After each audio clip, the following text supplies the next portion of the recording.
All right. How's everybody doing today?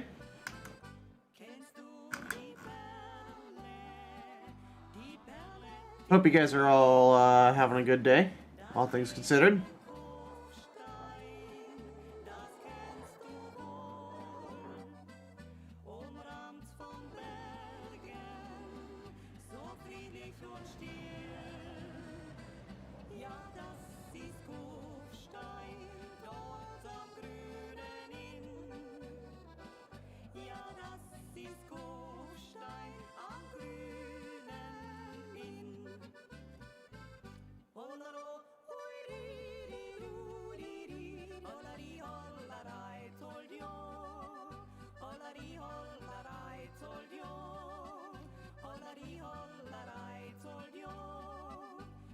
Yes, the dev server is available for everybody.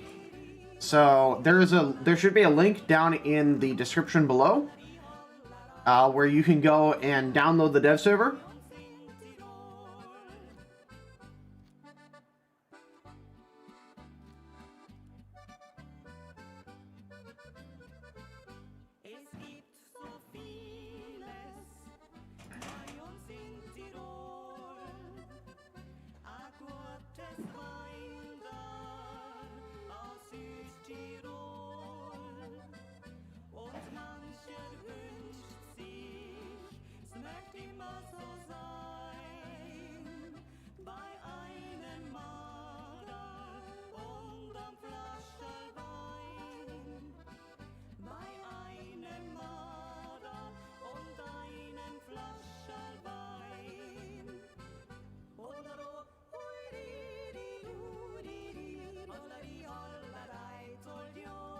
Alrighty, let me just double check. I'm just going through right now and I'm adding stuff. I'm adding all the new stuff so we don't have to go and find it.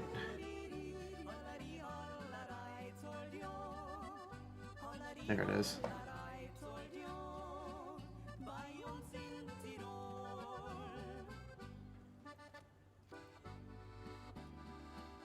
What is up? The sky. Got him. Actually, it's raining quite a bit today, which for Southern California is actually rather rare. We normally don't get these things called seasons. How am I? I'm a bit stressed, to be honest. I've got a lot of school stuff coming up, and some of it I have not yet taken care of.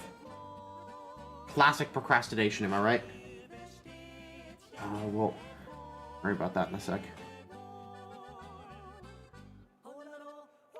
Doesn't look like anything new for China.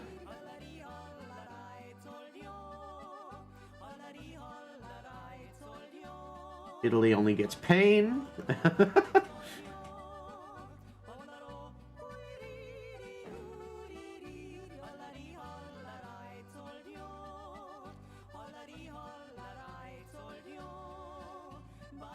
Hold on a second, guys.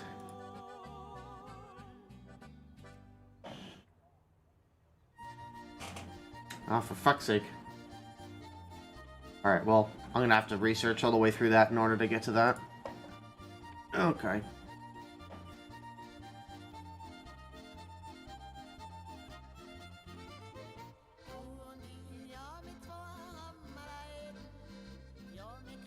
Shut up and buy more premiums. Yeah, Tomas, my Twitch is not working right now because I have been temp banned on Twitch for frivolous reasons. I'm not going to get into them today, but my Twitch account is not going to work until Saturday. It's pretty bullshit, but there's not much I can do about it right now.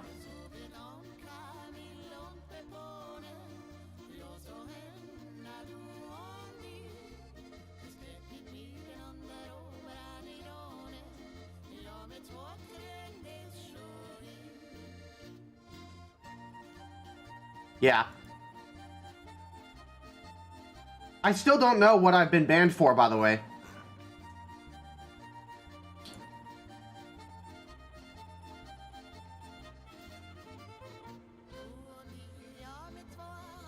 Alright. Okay.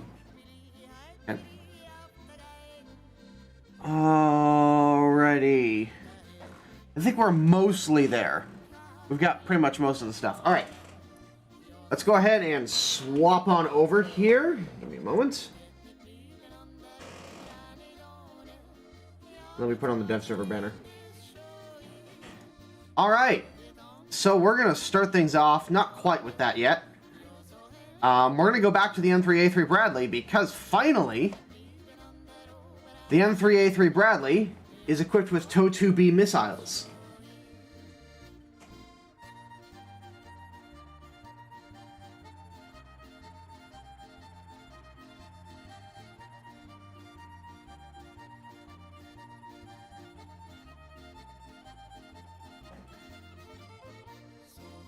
So, the Bradley now has its AP FSDS ammunition for its 25mm cannon, which is pretty awesome. You've also got the TOW-2B, which, for people who don't know, despite the fact that it actually has less penetration than the TOW-2, the TOW-2B is a top attack missile. So, allow me to demonstrate. Let me I'll actually turn off the music. There we go. So the TOW-2B is a top attack missile. And we will... Okay. Yeah. Skip it.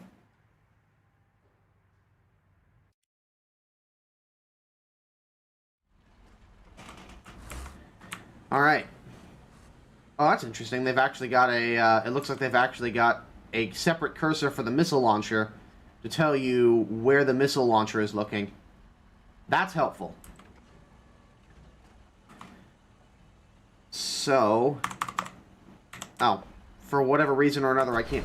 Ah! There it goes. Okay, so for whatever reason or another, if you want to fire the missile on the Bradley now, you need to press the right mouse button, or you need to press your secondary fire button instead of your previous R.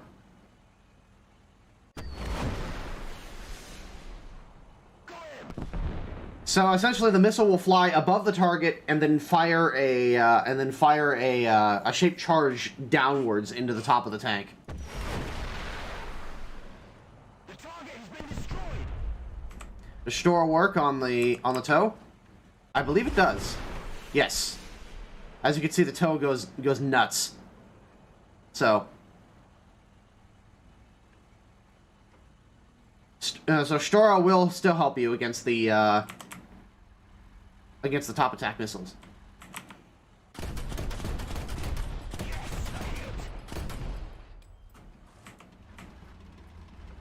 The other addition has been the introduction of APFSDS for the 25mm cannon, finally.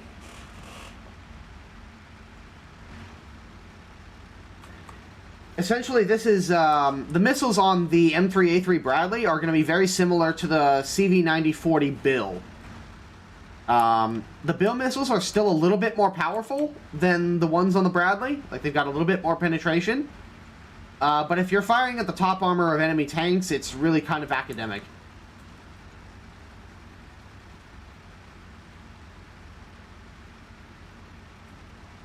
Yeah, I realize that the Shore probably shouldn't work against toes, but is what it is, so.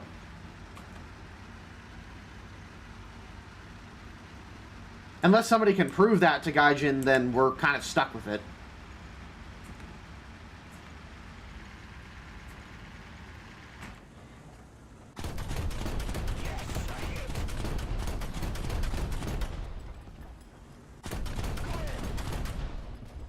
Wow, these penetrations are really not coming through, are they? There we go. Or not. Here I was thinking that the APFSDS would actually be something useful, but... Jesus Christ, you have to get almost perfectly flat on in order to get these rounds to penetrate. At least they're doing more damage. That's for sure. It is really nice to have that extra cursor, though, to tell me where my missiles are pointing.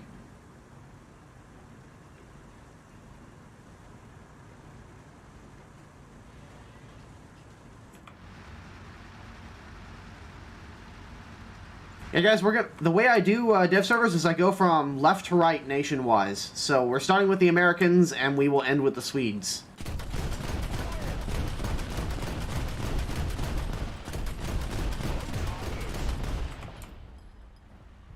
Yeah, if you get a perfectly flat side shot with the Bradley, you're not going to be totally useless anymore. Against other IFVs, this should have zero problems.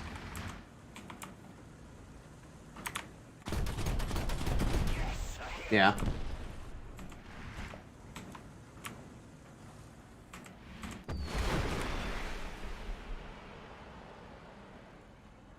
Something else I've noticed is that the you can actually better see the tow line, the actual wire guidance system on the tow as it flies. So if you look closely, watch behind the tow missile. You can see like the wire coming out behind the tow missile, and it looks like they also buffed the reload of the tows. They don't take so long to reload.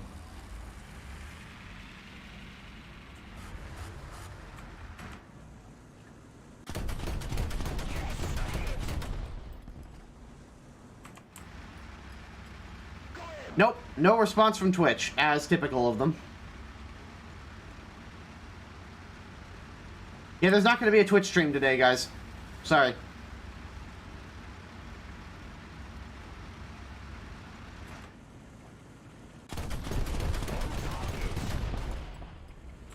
Twitch frivolously banned me from Twitch for 7 days, so I'll have my channel back on Saturday? But until then, there's literally nothing I can do. I've done everything I can. Anyways. CV9040 Bill reload too. When we get to the Swedes, sure. So yeah. Bradley, APFSDS, thermals, top attack missiles. This is going to be a pretty decent vehicle. Alright, moving on. It's about damn time. I can definitely say that. The F8U2, Crusader 2, is finally in the game.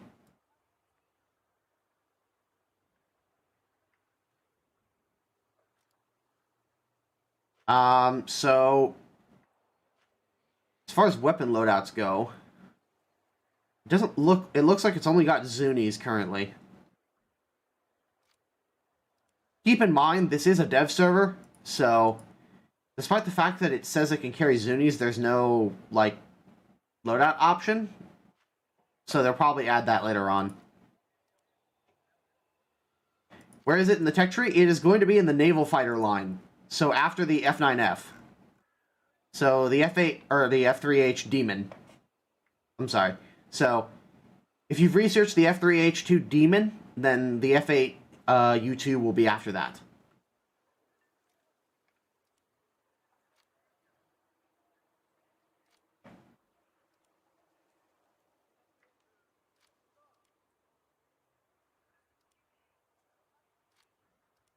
Looks like it is equipped with AIM-9Ds. More like AIM-9Ds nuts. Ah! Got him. I'm so funny.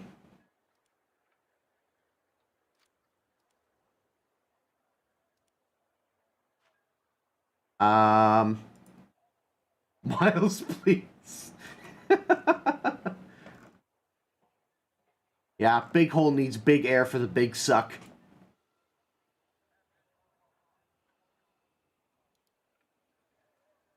Okay, for whatever reason or another, I can't seem to equip the missiles currently. Kind of annoying. Looks like they were working on this thing right up until the last second.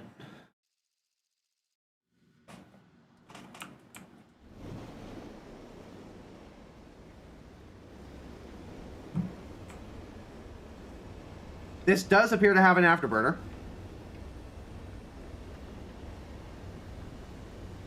I can already say that this aircraft already feels like it performs better. Oh yeah. This already feels way better than the A7.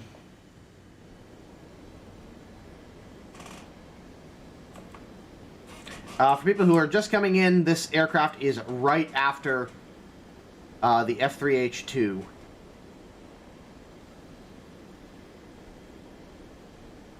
So it will be in the naval fighter line. Also, I've raised my flaps, but my flaps are stuck downwards. So... that feels... oh, wait. Are they just flapperons? It looks like they're flapperons. That explains why. I was like... why aren't they going up? Yeah, it looks like they're flapperons. Although they aren't working quite right. If I want to roll to the right, or the left, this should be going up, and then this should be going down, but it's not currently doing that. They're just both going up. So they look like, it looks like the aircraft needs a little bit more work. Holy crap, this thing actually turns really well. Check that out, guys.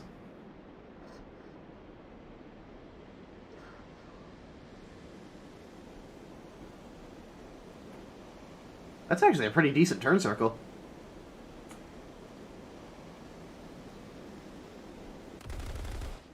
Ooh, new gun sound.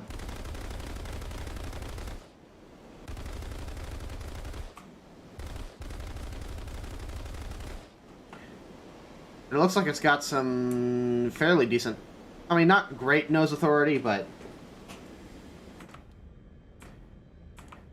ah. So no HUD. But you do get the radar front and center there for sim pilots. Here's the cockpit, by the way.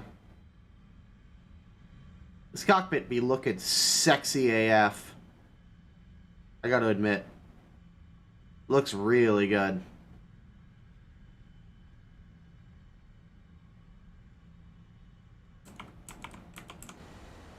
Honestly, the cannons on this thing sound like a fart sound.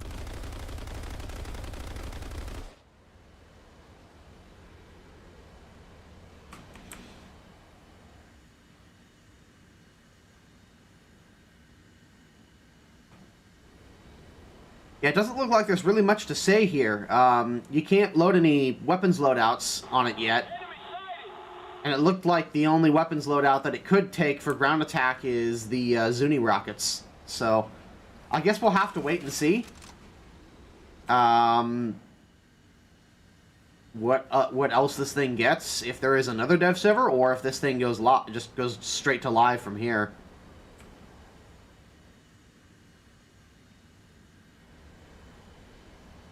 Oh, yeah. By the way, there was a bunch of people that were really concerned last time because Gaijin was looking at banning sound mods. Gaijin has officially confirmed that they are not going to ban sound mods for regular RB. However, sound mods are banned for tournament play.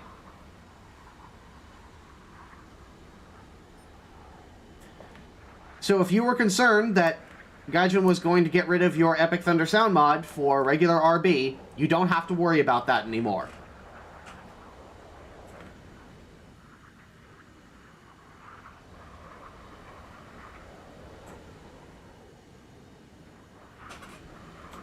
So the next time you say that Gaijin doesn't listen to the community, just remember that you still have sound mods.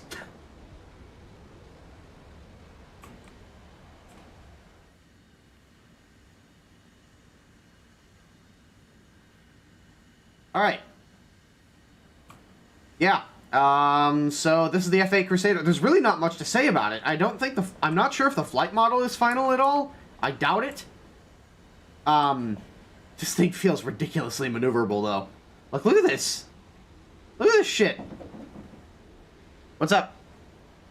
Look at the window, it's raining. Streaming. Thank you. I know. I know it was raining. Thank you.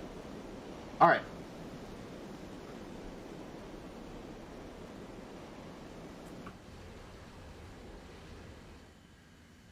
Anyways.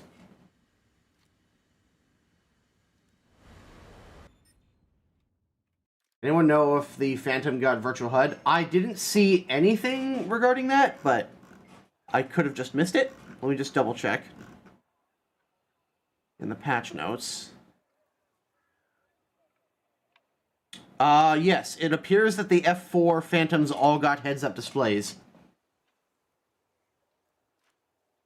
Yeah, F4, all versions, heads-up display has been added. As well as the heads-up display for the Harriers, both the American and the British ones, the premium and non-premiums. The Buccaneer S and the Buccaneer S2 and the F4 Phantoms all got heads-up displays.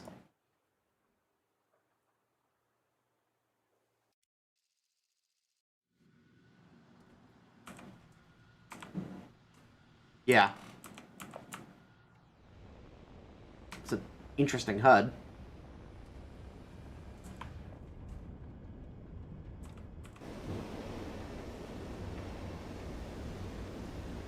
Yeah, guys, if I haven't gotten to your specific favorite vehicle yet, I apologize, but we're doing this from left to right, nation-wise, so we're still covering the Americans. We haven't even gotten to the Germans yet. Although I don't think the Germans got anything new. Yeah, it looks like the F4 Phantom did indeed get its virtual HUD.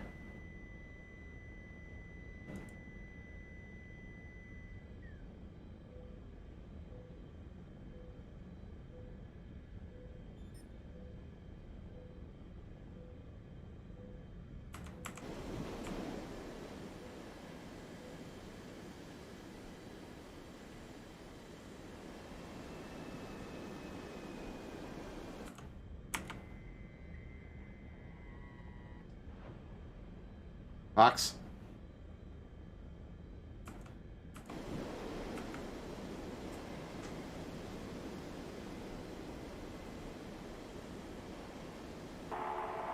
Yeah.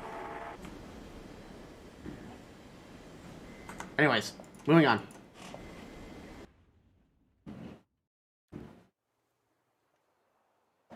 Yeah, if I recall correctly, the Phantom's heads-up display was pretty simplistic. Oh yeah, I should also point out the F6F, the F6F5, and the F4U7, Corsair, have separate bomb drops for 1,000-pound bombs.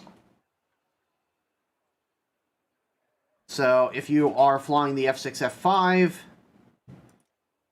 I imagine that this applies to the F6F5FN. Or the F6F5N, and you load up the two 1,000-pound bombs, it doesn't drop both of them now. You can drop them one at a time. which is pretty nice.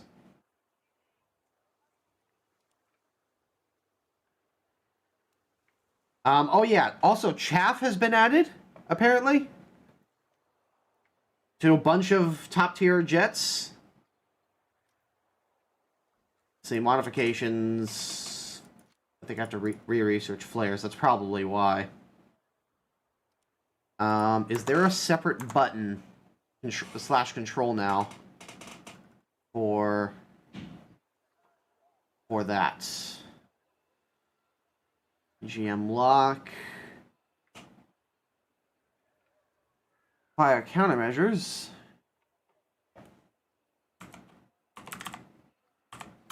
Does not look like there is a separate button for flares. I mean for chaff. At least yet. It's probably all under the countermeasures.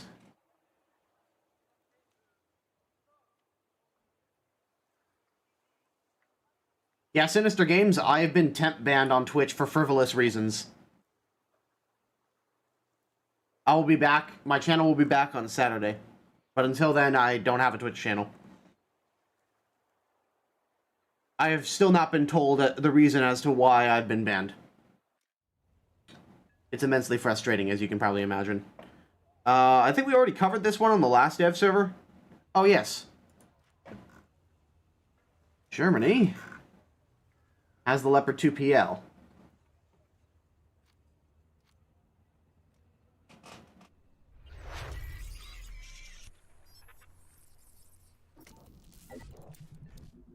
I'm so bad at this. Thanks for the super chat.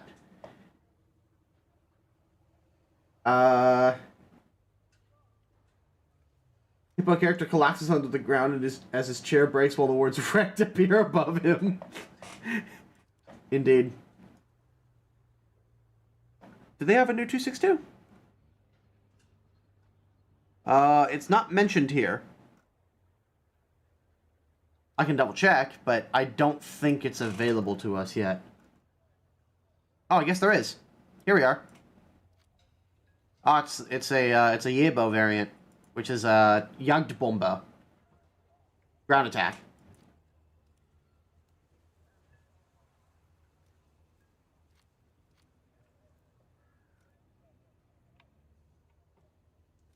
Throw that sucker in here. All right, we'll cover the Yebo variant first. ME262A1 Yebo. Interesting. Okay, so let me get the modifications for it.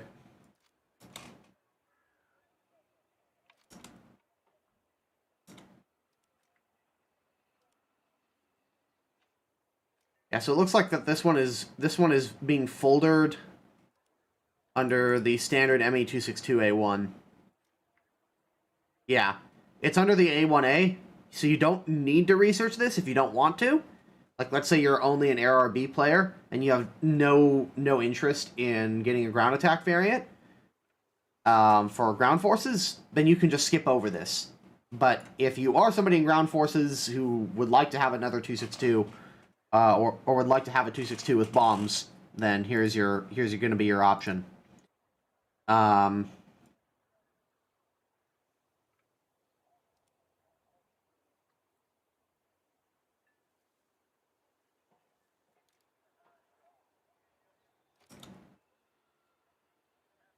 Prepare for rocket spam. Honestly, I have really no interest in using the R4M rockets because they really aren't useful against ground targets. Those rockets are mainly used against bomber formations to help break them up a bit.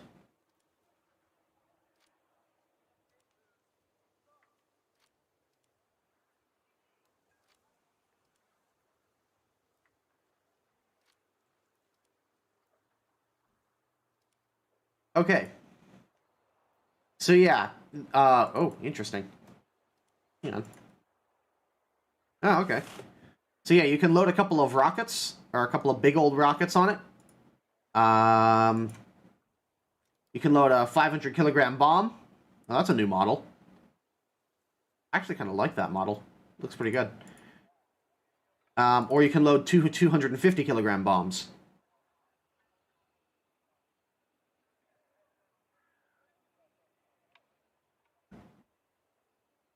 So that's kind of interesting. These are very similar loadouts to the very rare ME262 A2A Sturmvogel, just minus the rockets. Oricom, thanks for the $2 through Super Chat. Does America get anything new for top-tier naval? No, they do not. They don't get anything new for naval, actually, according to the patch notes. So yeah, you have a ground attack variant of the 262. That's really all there is to it. And with a slightly different skin. Alright, moving on to the elephant in the room. The Leopard 2 PL has finally come into the game. This is going to be a squadron vehicle. So everybody is going to be able to research this if you are in a squadron. So even if you do not have, say, anywhere near German Tier 6, or Tier 7, I'm sorry, this is going to be a Tier 7 squadron vehicle. So if you are nowhere near Tier 7, but you don't want to spend money to get into top tier, and you want to get there much faster, this is going to be your best bet. So, as long as you are in a squadron, you will be able to research this vehicle, and if you have enough Golden Eagles, you can straight up buy this vehicle. As for its ammunition choices, it's really not great.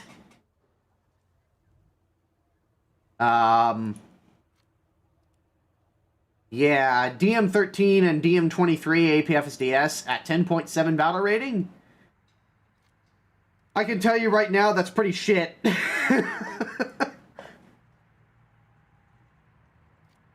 This is like 9.7 or lower. Like, there are vehicles at a whole battle rating lower than this that have way better ammunition. Actually, there are vehicles almost 2 battle ratings lower than this that have way better ammunition than this.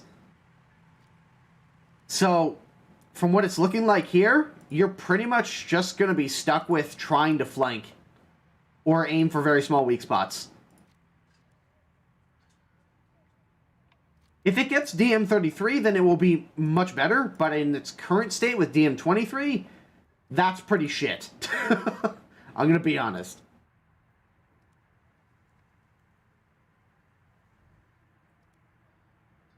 If they get DM33, then yeah, this thing will be competitive. But in its current state, with DM23, that's pretty garbage.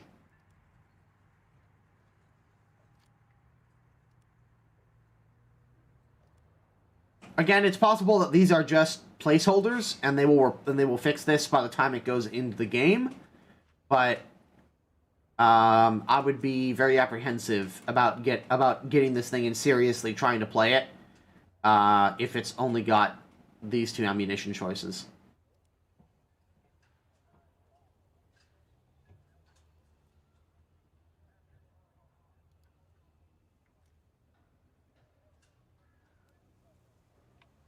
Alright, how good is the thermals on this thing?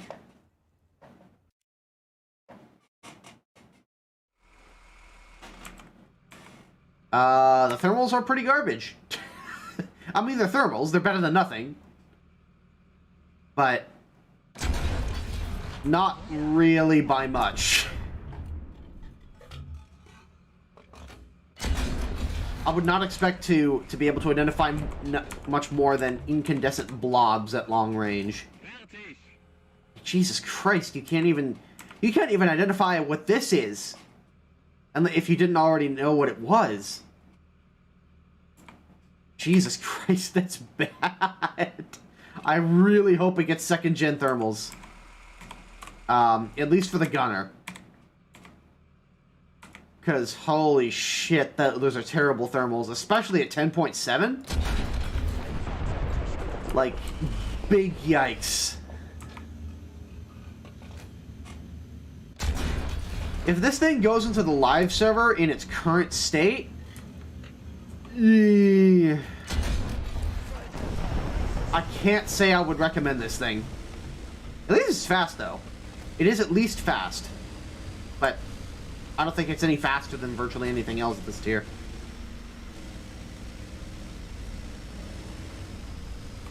Yeah, again, if this is purely just placeholder values and so on, then that's fine. Whatever, I get that. But I am commenting on the fact that if it goes into the live server like this, then, I would have a very, very hard time recommending this thing.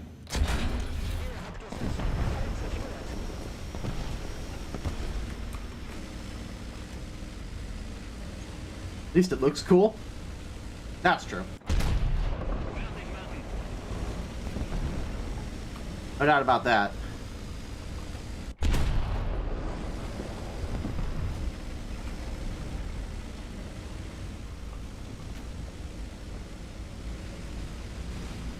All right.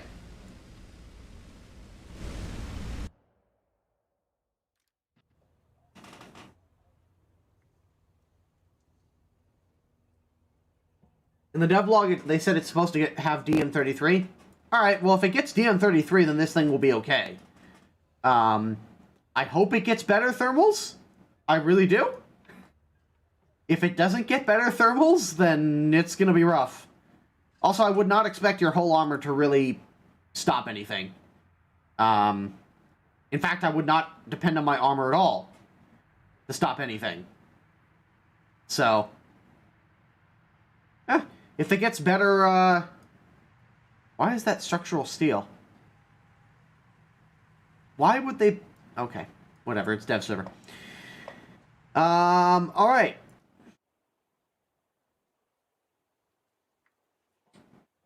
Moving on. We have got two new Russian jets. The Su-9 and the Su-11. Yes, the Leopard 2PL is a squadron vehicle. So if as long as you're in a squadron, you can research it.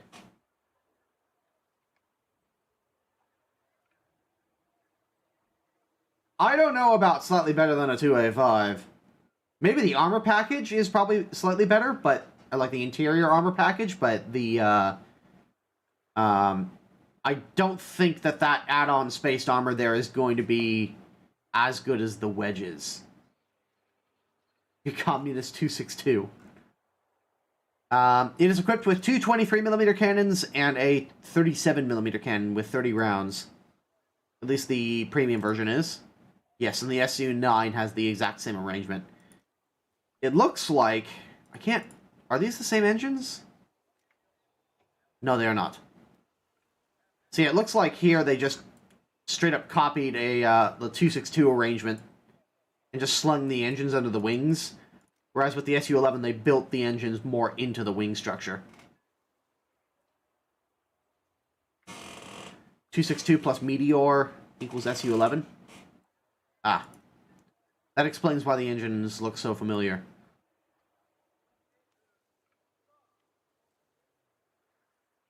Or the engine arrangement.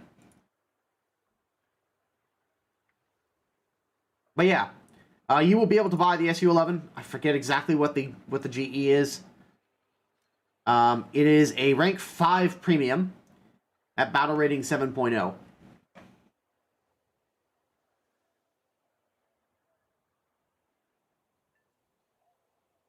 Okay. Also, apparently nukes are coming to RB. Any new bombs on the latest B-29 in the game? No, the B-29 doesn't actually have any new bombs. And yes, there are nukes coming to realistic battles as like an endgame kill streak, kind of like Modern Warfare.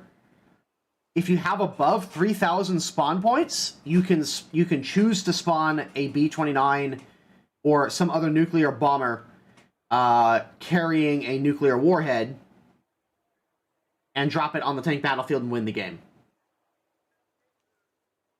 I don't know how I feel about that yet. My initial impression is God no. Please don't. But I'm not really going to be able to say until I get my hands on it and try it. Like, is it going to be a constant thing? Or is it just going to be something that happens once in a blue moon? And by the way, it starts... You can start getting the nukes at 6.7 battle rating, and they go all the way up to 10.7.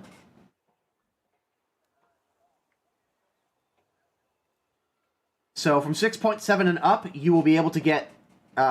you'll be able to drop a nuke in Ground Forces RB.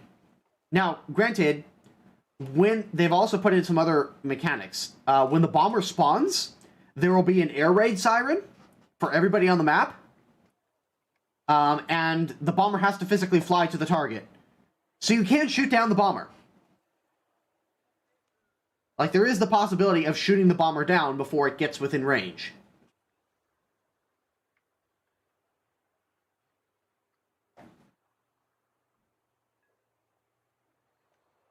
So, that is a thing.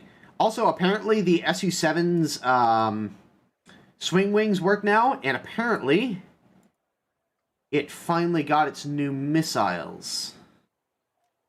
Yeah. In this case, the new missile. Oh, well. Come on. Oh, that's a big boy. That's a very big boy. Holy shit.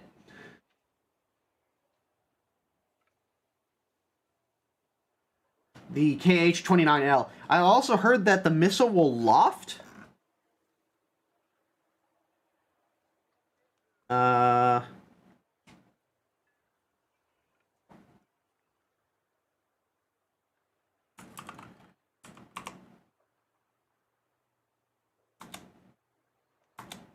No. Alright. I heard somewhere that I think I read in the, I think it was the data mine, that this missile will loft. But yeah. God damn, she be thick. How much explosive is in this? Holy shit, that's 150, nearly 150 kilograms of explosives. Okay, to put this in perspective, a KV-2 has about 5 kilograms of high explosive in its HE shells. 5 versus 150. I think even the most powerful tank cannon in the game, I think the FV405 is only about 20 kilograms or something like that? Like 16 kilograms? So this is a pretty big boy. I'm pretty sure that this is more explosive filler than most battleships. Yeah, by quite a large margin. Yeah, this is more powerful than most battleships.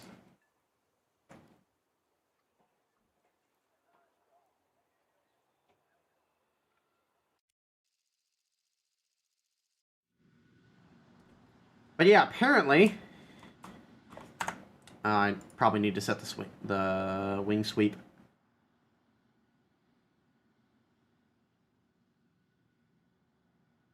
Let's see here. Maximum value is probably that.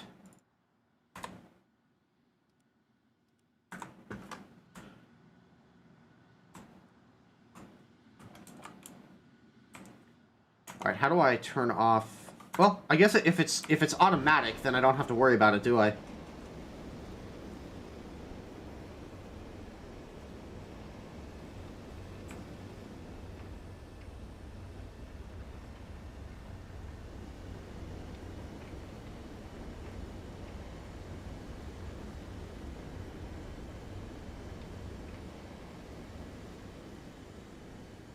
So apparently the swing wings actually do affect the flight model now of the SC-17,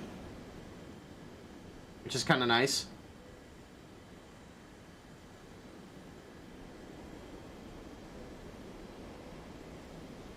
Brian, if you are looking for naval stuff, I recommend going and checking out Flip Stoog's channel. He's probably streaming the dev server right now. And he is much better, he is much more experienced in telling you what will be good about the new naval stuff than I can.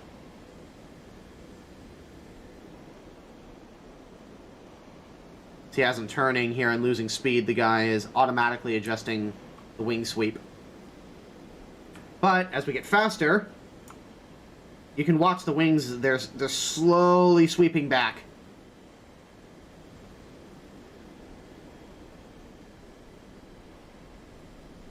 Yeah. So as you get faster and faster and faster, the wings sweep back to give you better high-speed performance.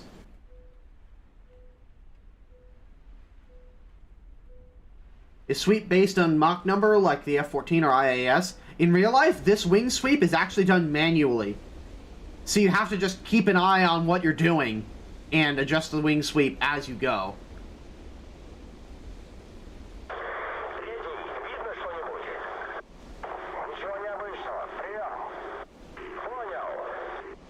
And this thing is actually pretty maneuverable.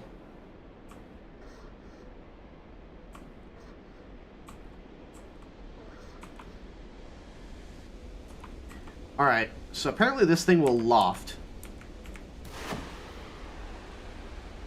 Ah! They actually give you a cursor as to where the missile is going now. That's really nice. Yeah, you only get one of these missiles.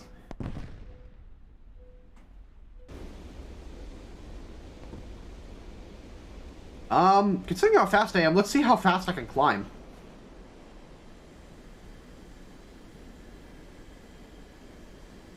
God damn. Without the missile, this thing climbs ridiculously fast.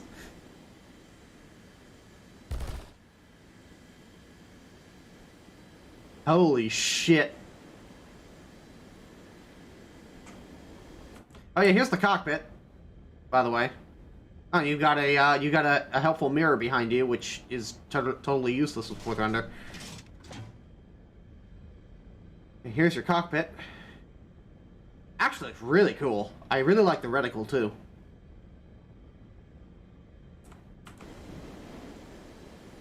Well, we were going at Mach 1.5 or 1.15.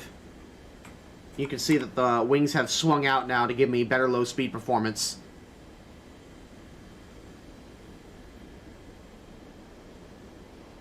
Yes, there is wing flutter on this aircraft. If you start going pretty fast, the wings start wiggling. You wiggle. I'm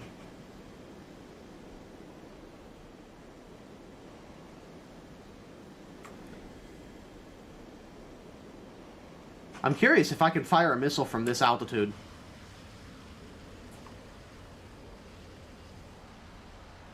And actually hit something.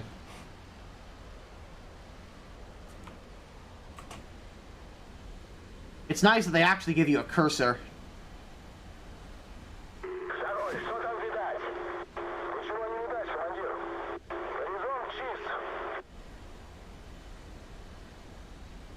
Yeah, but you're gonna have to guide the missile all the way in. Oh, come on. That was only a hit?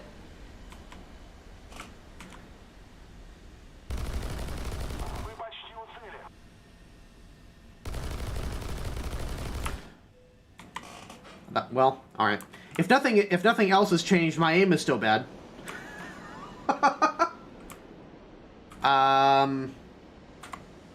You do have a ballistic computer, though. That's pretty nice.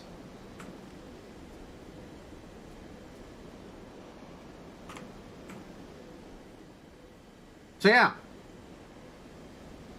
This thing should be a pretty devastating ground attacker.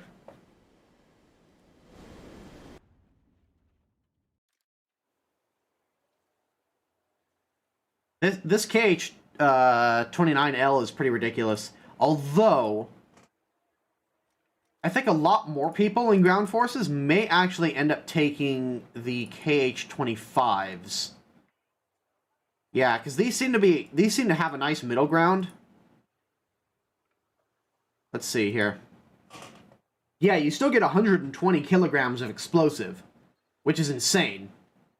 Like, that's still a ridiculous amount of HE to pack into a missile like this. But you get 2 shots instead of 1. So I think that this is probably going to be your optimal ground attack loadout. Yeah. Anything new for USSR ground? Nothing new from the last dev server, at least. You get the BT-7M and the T-28 1938, which has a shorter-barreled 76mm howitzer.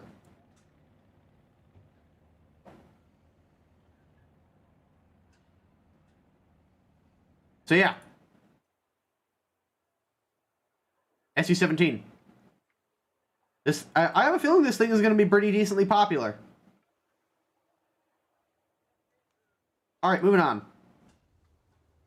We will get back to the South Africans because I kind of want to dedicate a lot more time to them. But other than the South African ground forces, the British got a premium attacker variant at battle rating 7.0. That's kind of nice, actually, for ground forces at least.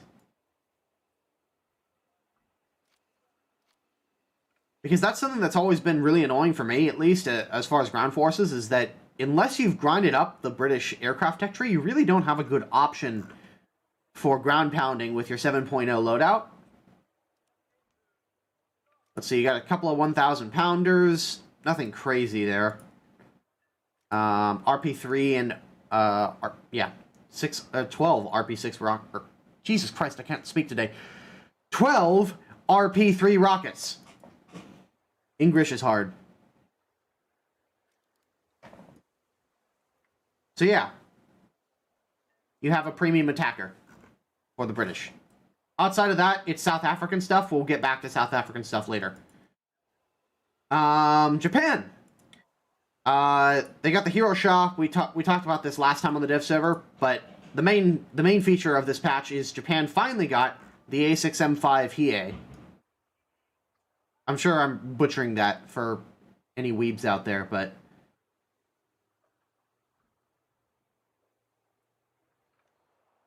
yeah. A6M5 Hiei. What does it bring to the table? Oh, interesting. It appears that they have replaced one of the machine guns, so this actually doesn't have a machine gun in it. You got 3 heavy machine guns, 13.2mm machine guns, and 2 20mm cannons.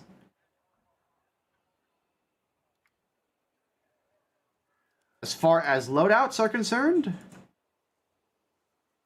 so it looks like you get 2 of these number 6. You know what? I'm pretty certain these are just rocket bombs, but I'm going to get the loadouts done real quick and show them off. Yeah, guys, we'll get to the Mirage. Don't worry. But spamming it is not going to make it go faster. In fact, I may actually just go slower. We'll get to Mirage. Don't worry.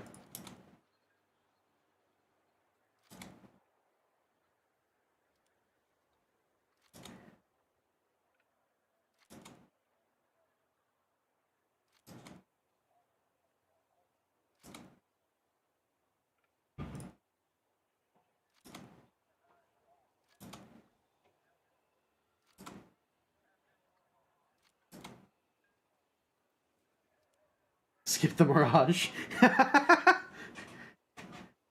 That'd be the ultimate slap in the face, wouldn't it? Yeah, so it looks like you get rocket bombs with the Hiei. Go slower, Miles. Let it soak it. Let it soak it all in. Yeah. Do it after South Africa.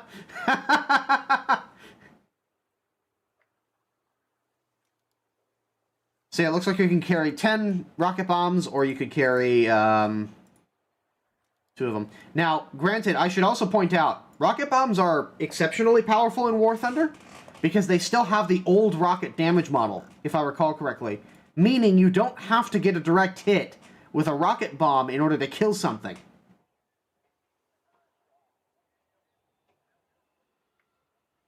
You just need to land the bomb relatively close to the target. Let's see here. 5 kilograms. Yeah, guys, we're going from left to right nation-wise, so we'll get to China, Italy, France, Sweden. We'll get to them.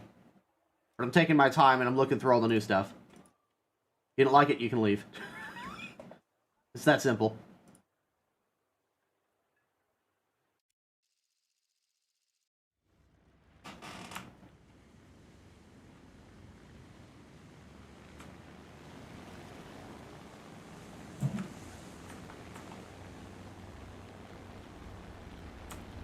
Huh, interesting.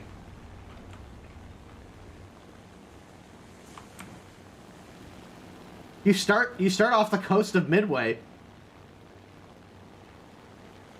I don't know why the game is telling me to reduce speed. No! I will not reduce my speed. What are you going to do about it, game?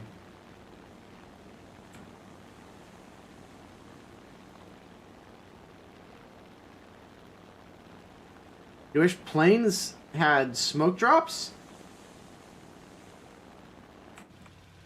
Ah, it looks like there is no cockpit for the A6M5 yet. As far as planes with smoke drops, I doubt anybody would be charitable enough to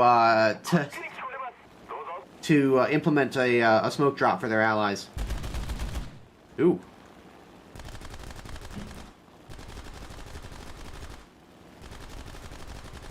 These cannons have a pretty meaty sound, though.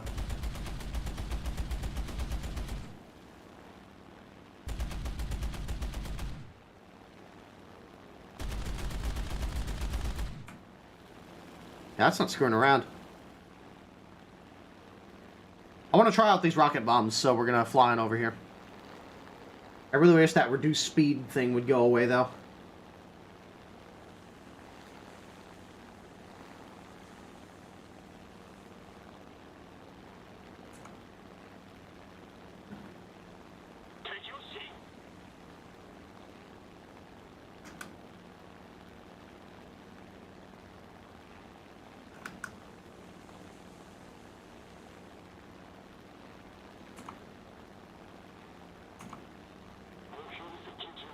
Okay.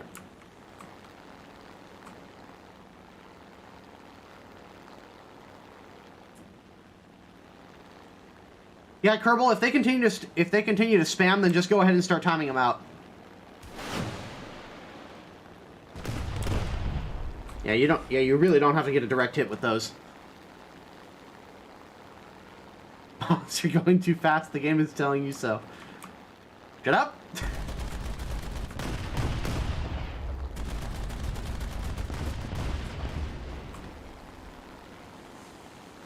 Can we blacklist the M word?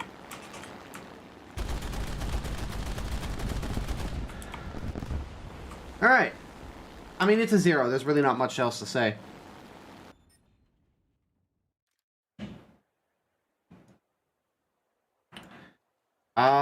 Sure, engineer.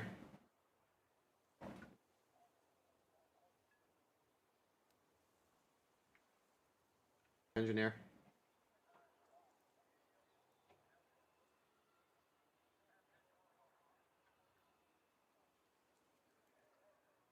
There we go.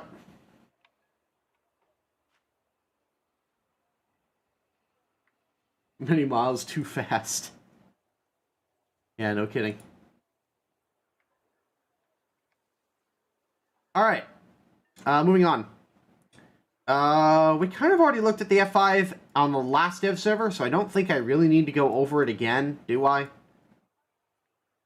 Same with the PTL02. Did they change the horsepower? Yeah, they changed the horsepower on the PTL02. So it shouldn't be as ridiculous as it once was. I kind of want to check this.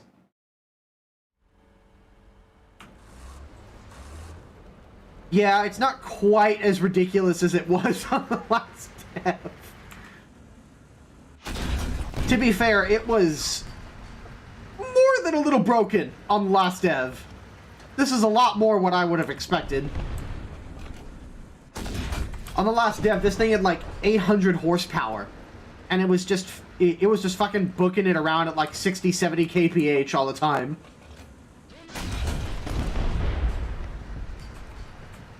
The Chinese TD is hot garbage? I don't know. It's stabilized. It's got an okay APFSDS round. I'd hardly call it garbage. I mean, yeah, it's a bit tall and doesn't really have any armor to speak of, but it's not slow. And as long as you aim for weak spots, like, you'll still deal a fair amount of damage to whatever you hit.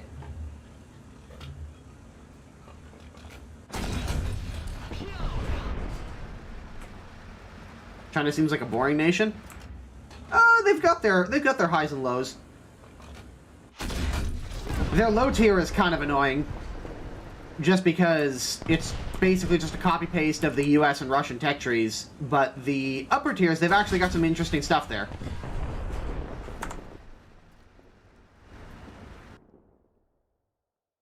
Alibaba Centauro? That's actually a pretty good description. Yeah, Wish.com Centauro.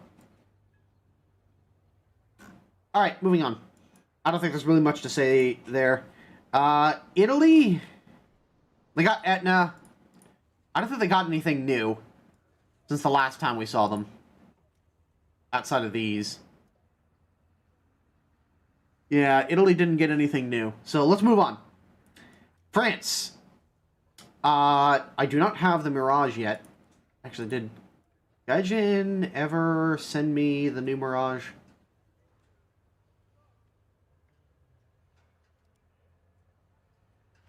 No, it doesn't appear they did. Okay. Let me ping Mike Goes Boom and see if I can get a Mirage.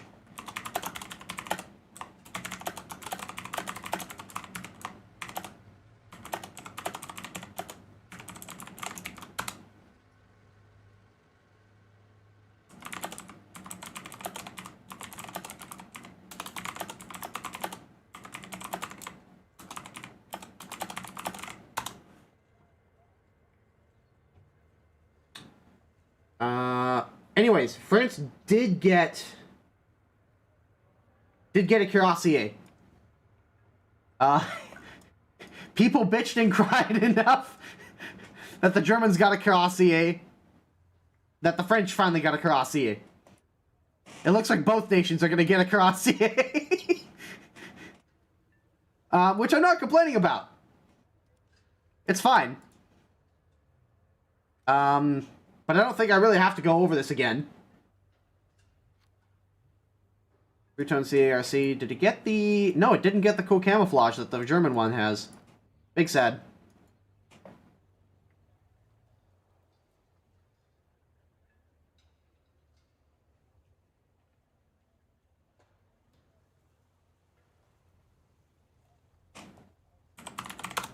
Alright.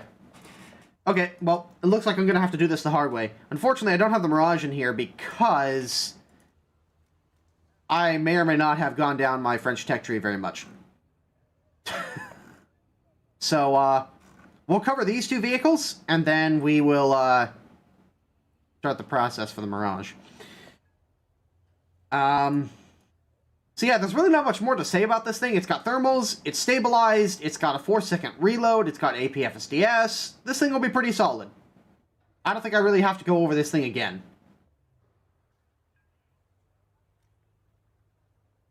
And now we've got the Mars 15, which, if I recall correctly, is a modular light tank chassis that the French developed. 8.3 battle rating. It does not appear to even get night vision.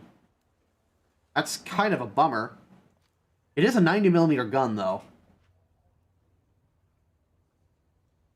Okay, the fact that this thing doesn't have any heat FS rounds has got to be a placeholder. Because right now the only anti-tank weapon that it has, the only anti-tank shell it has right now is this APFSDS round. So that has got to be placeholder. Oh, did they remove the stab? If they remove the stab, I'm going to be big sad. Yeah, they removed the stabilizer. God damn it.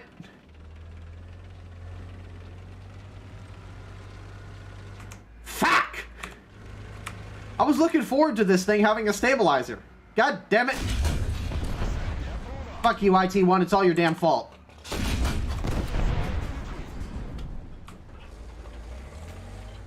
I thought it was a little weird that this thing had a stabilizer and most of the other AMXs didn't, but...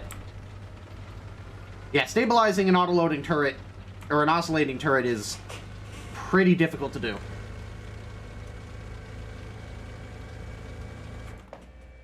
Like, you would need an absurdly powerful gyroscope in order to pull it off.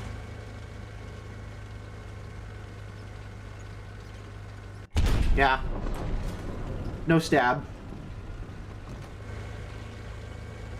I was really hyped for this thing having a stabilizer. God damn it. I mean, it's understandable that it doesn't, but it might have been a little overpowered if it had a stabilizer. But that just brought my hype down from, like, 20 out of 10 to, like, 8. I'm still looking forward to it, but big sad.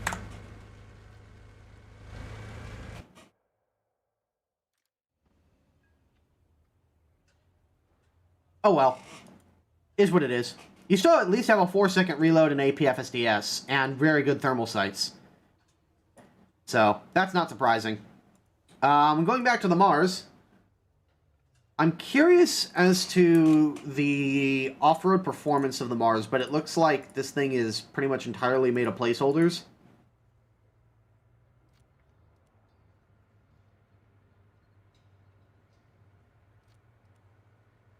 Yeah, I think without a stabilizer, it could easily be 8.7, and I think it would be fine.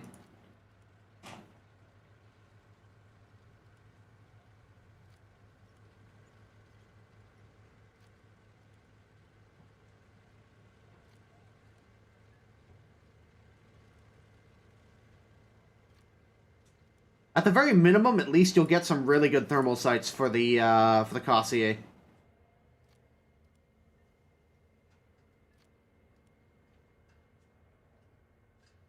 You know, I wonder if it had a stabilizer on it because they sort of, like, copied over a lot of the code from another vehicle. Or if they just assumed that it had a stabilizer. We may never know. Yeah, I'm pretty certain that the fact that this thing doesn't have a heat round or a stock APFSDS round is just a placeholder thing. I highly doubt they're going to make you grind out this vehicle with a high explosive round. Or a smoke shell. That would be, like, the worst thing ever. It would be literally unplayable.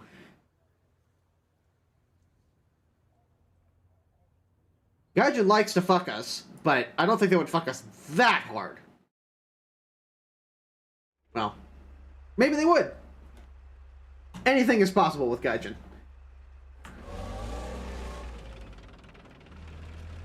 Holy crap, he's small. This be a small boy. It's like the Tam's French baby brother.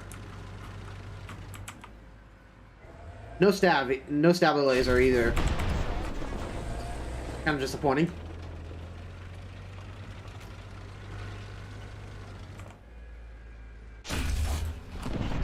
Oh, I should mention, tracks have been nerfed substantially in this patch, as far as their protection is concerned.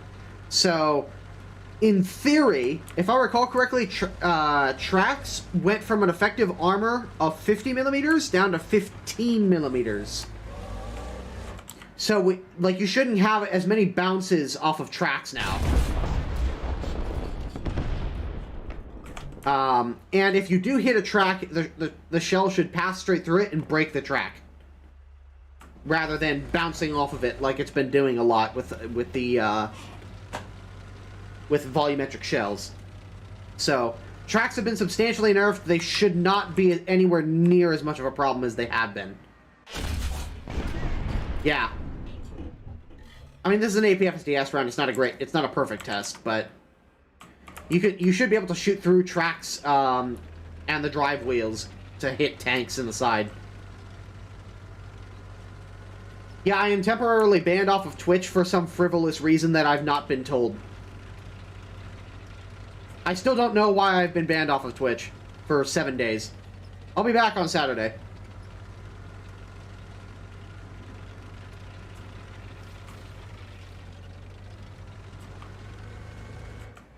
Yeah, artillery is going to pop tracks like no other. Yeah, you can even with this really relatively low powered 90mm, just go straight through tracks. Well, Twitch is pretty dumb. Agreed. But there's really not much I can do. I've sent in an appeal, but Twitch's customer support is so incredibly useless that I will likely not get any response back for at least another month and a half, and by that time the suspension will have been over for at least a month.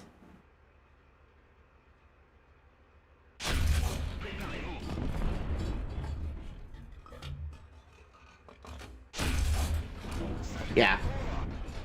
Well, that time it didn't go through, but I think that was just because the angle was too great.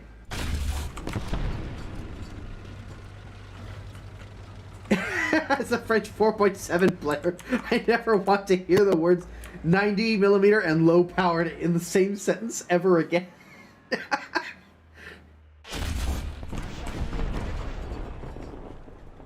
There you go. Yeah, so track armor is substantially nerfed, which should alleviate some frustrations that I've had personally, at least. Because tracks have been way too powerful, especially ever since volumetric shells came in. As far as where these vehicles are located in the French tech tree, the Cassier will be after the AMX-30 Acra, and the Mars 15 will be after the AMX-13 Hot. So, you've got a tank destroyer. Well, I don't know why they're calling this thing a tank destroyer, but whatever. And a light tank. Check the Type 90 reload, please. Oh, yeah, that's right. I forgot about that. I'll quickly jump back here and check it.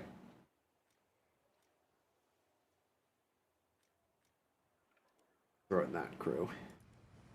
Yeah, the reload rate has gone down to 4 seconds. I think the Type 90s actually have a reason to exist now. 4-second reload, so 15 shots per minute.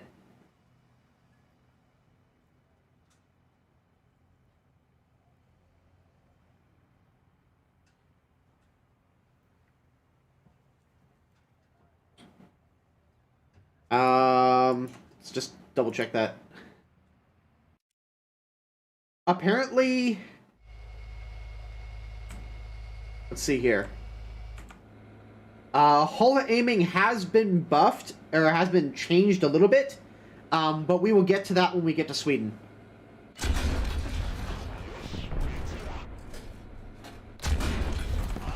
Yeah, 4-second reload for this thing now.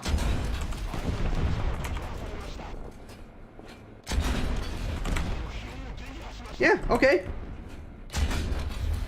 Before this change, I would have been... Before this change, I would have been questioning somebody's reasoning to go and play Japan, but now there's actually a reason, I think, to play Japan at top tier. You've got a faster reload than everybody else.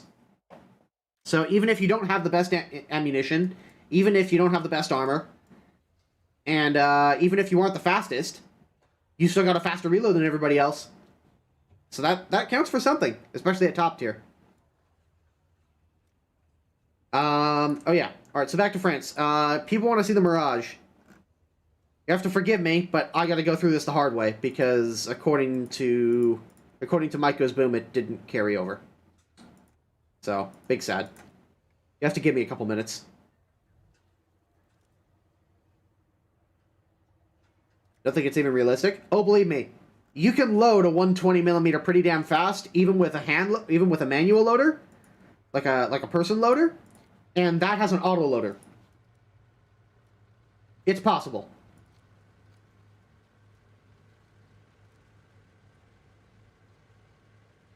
Upper 2A4 with Lorraine 40T reload.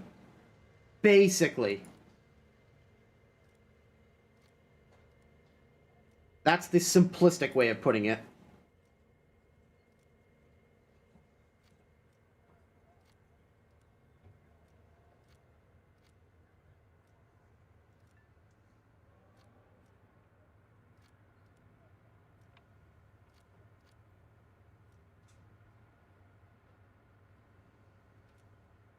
Option for tech trees. Come on, Gaijin.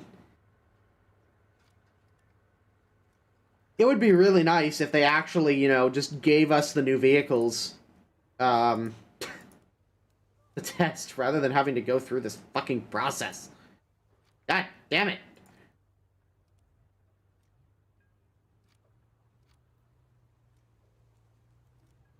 There it is. Okay. Mirage 3E. We're in a decent crew.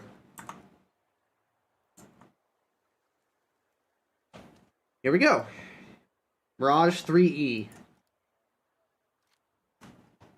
Only a single cannon, huh? No. Two cannons. Alright, I was going to say. 250 rounds, not a lot, but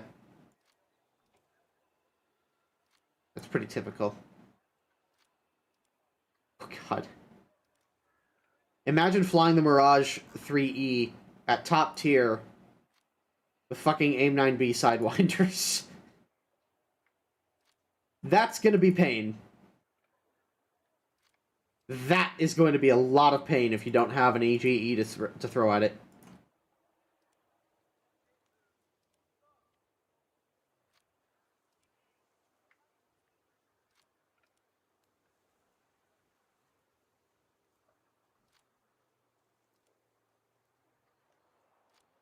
Well, yeah, reload rates in War Thunder are not representative of the actual top reload rates in real life. I mean, I know multiple Abrams crew members, and most of them will say that their best reload speeds have been under 3 seconds.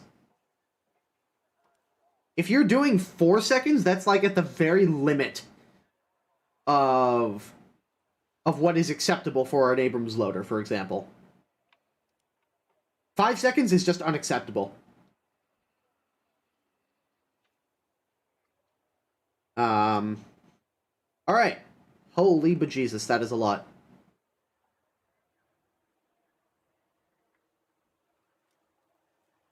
I'm going to assume that this is the anti... Oh, no. It'd probably help if I looked at air targets. Is that a standard? Alright. Forgive me for my stupidity, but I don't really know my missiles very well. It's the 530E that's the better long-range air-to-air missile, correct? I'm pretty sure it's this one, right?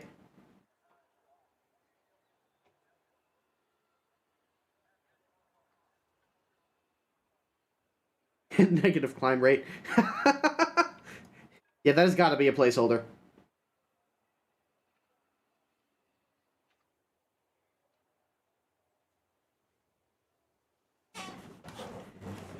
How do you 3-second reload? Have you seen Abrams crew members practice?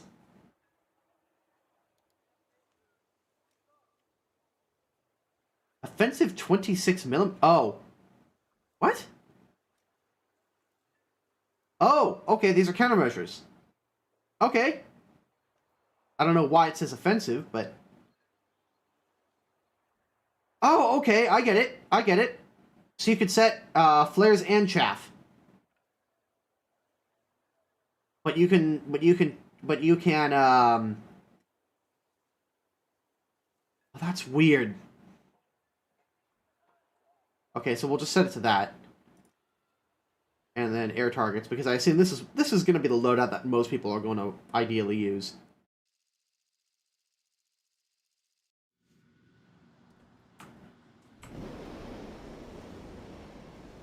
Chaff flares are bugged, they don't work. I know that, but it looks like you're going to be able to set the order in which chaff and flares are popped.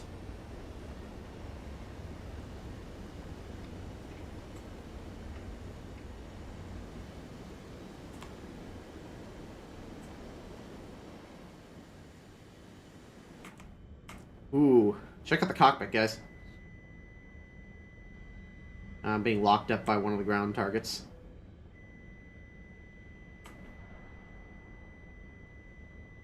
Check that out.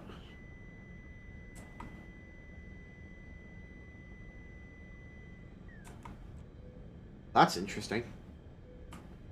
Alright, people who know better than I do, what is this? Is this just a camera that shows the ground, or is that not supposed to be there? I'm talking about this thing specifically. Is that like just a moving map of the ground, or is that just like a camera?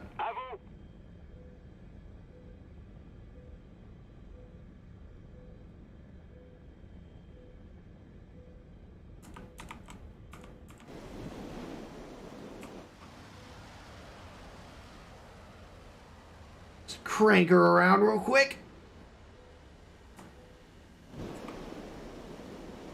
Yeah, because that doesn't look normal, nor useful.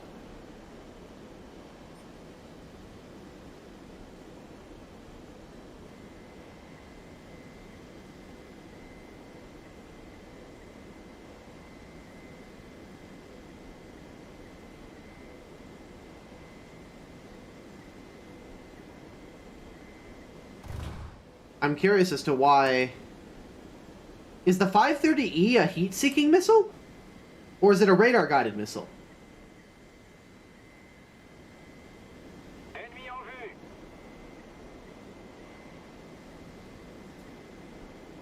Attention, on approche de la cible.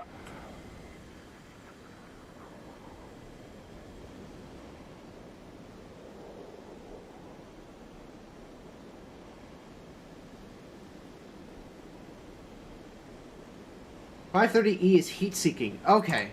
That explains why I wasn't able to lock him up from long range. I was like, what's the fucking difference? So this is probably the loadout that most people are going to take.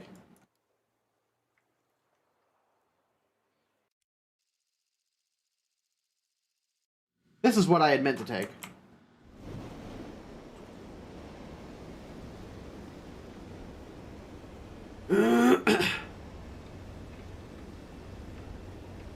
I want to see how quickly I can take off.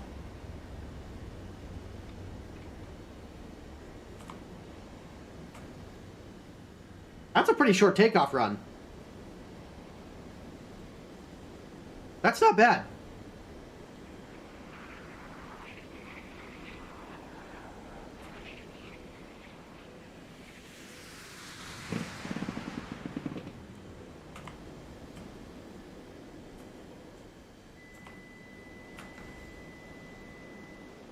New smoke options for planes are in the item shop? Alright. We'll check that out.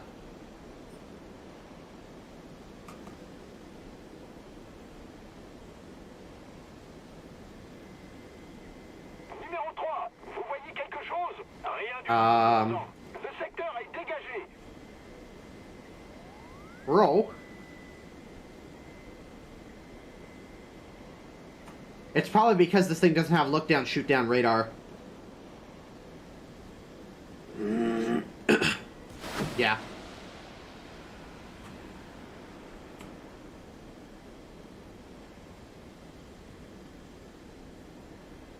What is the difference between the Mirage 3 and the Mirage 3E? I honestly have no idea. I'm not really a plane guy when it comes to modern jets, or when it comes to, like, mid-Cold War jets. So I would not be the person to tell you. I'm sorry. I know most of my knowledge about tanks, and a lot less about Cold War jets. That means look down, shoot down, right? No, that is not the same thing, Mitchfer. Mitchfer, like a look down, shoot down radar means that you can track moving aircraft against the ground. Like, look down, shoot down radars are capable of canceling out the ground returns and separating aircraft from the ground. On approche de la cible.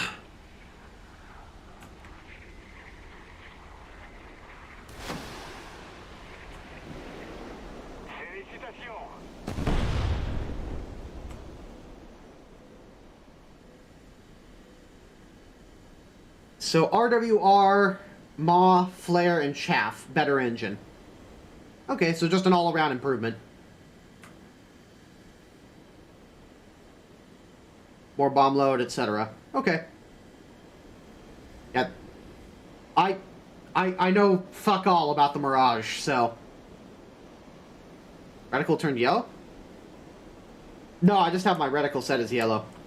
You can set your custom reticles, if you didn't know that. Crosshair.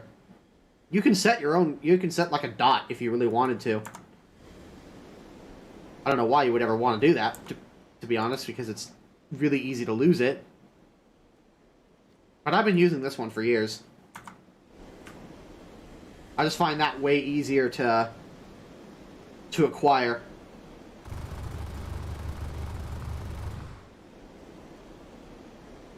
Used for air, but also ground. That seems like a dubious proposition, considering the amount of ground returns that you're going to get. But if they figured out a way, then, well...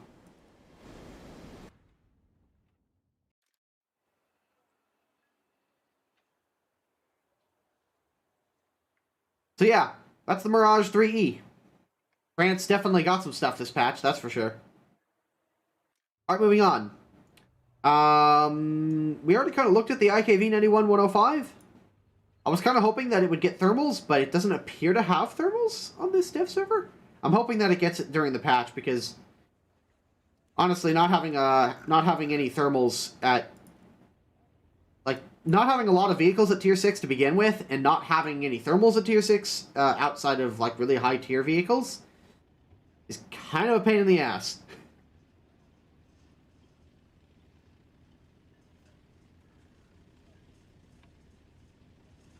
Oh. Big 21 MF and see if it got flares. I can do a quick check. Big 21 MF. That's the Big 21 BIS. Is it the German one? Yeah. No, it does not appear to have gotten flares.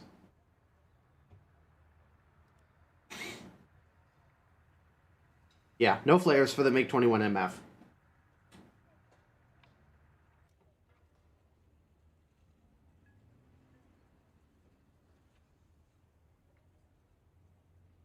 What's going on with Twitch? I have been temporarily and frivolously banned off of Twitch for 7 days. I will be back. I'll have my Twitch account back on Saturday.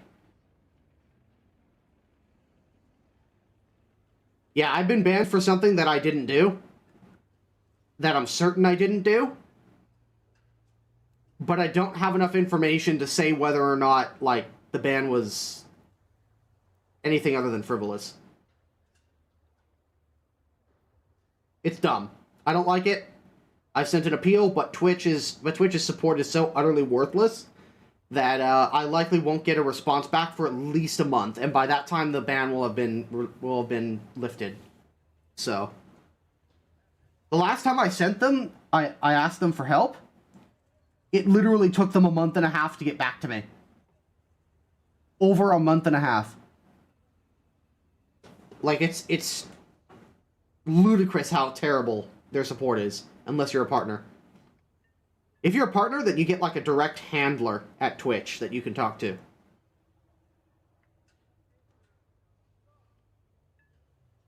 Oh, yeah. Some stuff has been added to the item shop.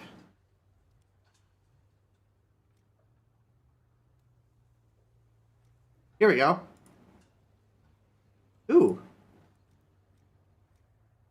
Insecticide. Yeah, so you guys can buy, we'll be able to purchase, what's it called? Different wing effects.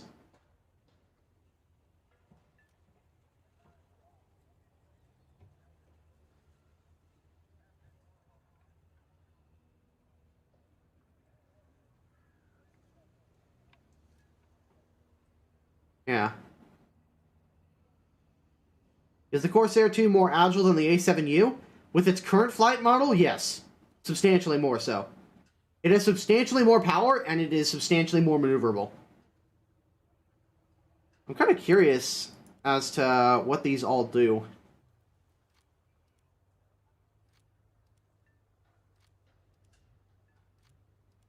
How about we take out the SU-11 for a flight, and we try these out.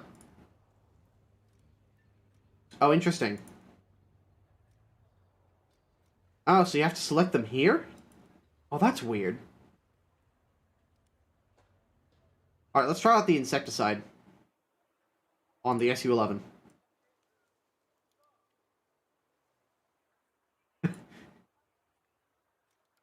I can already see people, like, flying over the battlefield with the insecticide thing coming out the back and just being like, guys, I'm just cleaning up the trash. I'm killing bugs. Just leave me alone, I just want to kill bugs. Chemtrails must be used on the Poe too?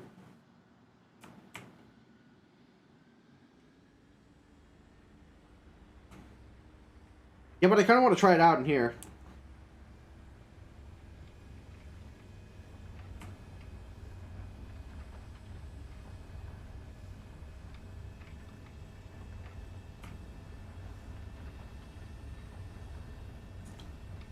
I'm a little concerned about the flaps like this just flapping around like that.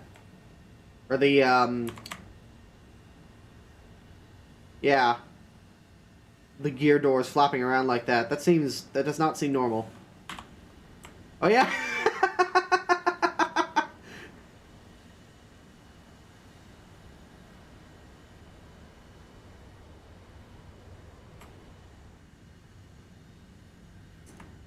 Literally just gonna go and spread Agent Orange around, boys.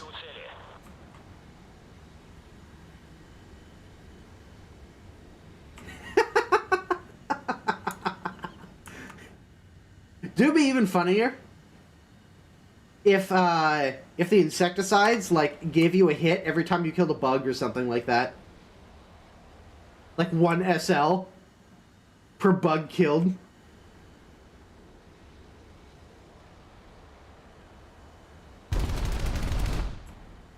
That's pretty substantial.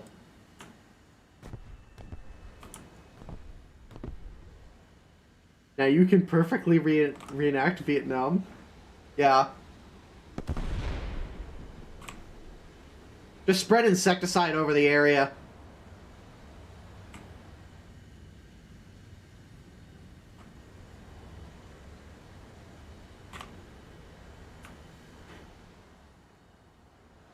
That's pretty funny.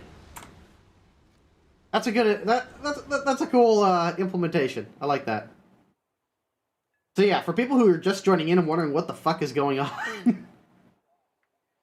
if you go into the item shop, you can now purchase. These are 500 golden eagles. This is 1,000. You can purchase like new new effects. What does preview do? Oh. Okay. So it just spawns you in a custom mission.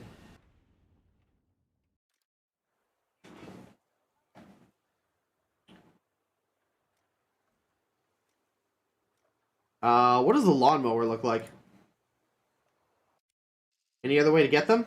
Not currently. Oh god. It's literally just spraying grass out the end of the wings.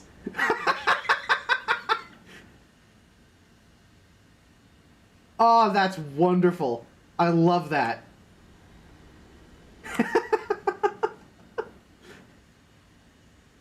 So if you are a ground pounder, and you really want to fuck with people, you could just straight up be a lawnmower.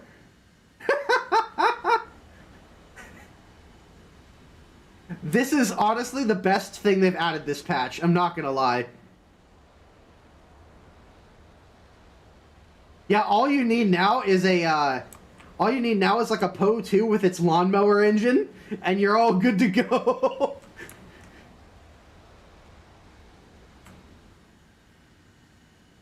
Oh, that's hilarious. That's amazing.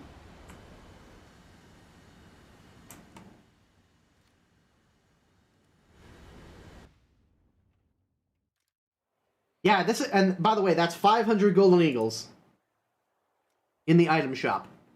So, 500 golden eagles, and you keep it forever. Let's see here, blue sparks. I'm actually curious as to what red sparks look like.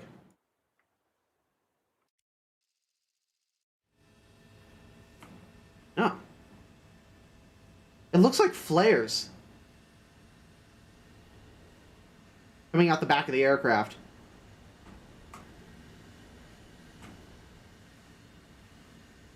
Looks pretty, though.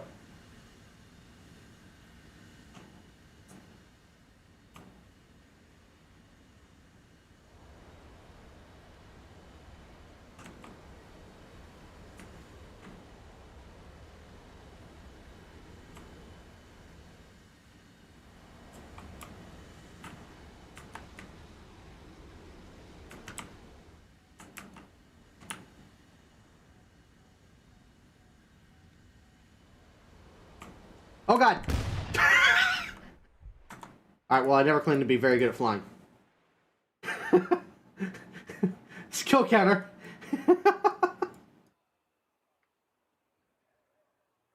But yeah.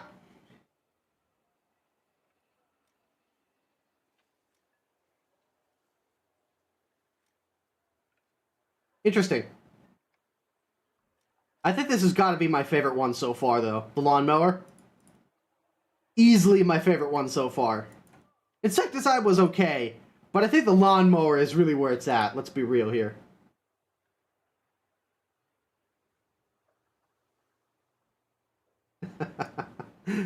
Alright. People wanted me to check out the hull aiming for the S-Tank. Alright, let's check out the stank and see if it's any better.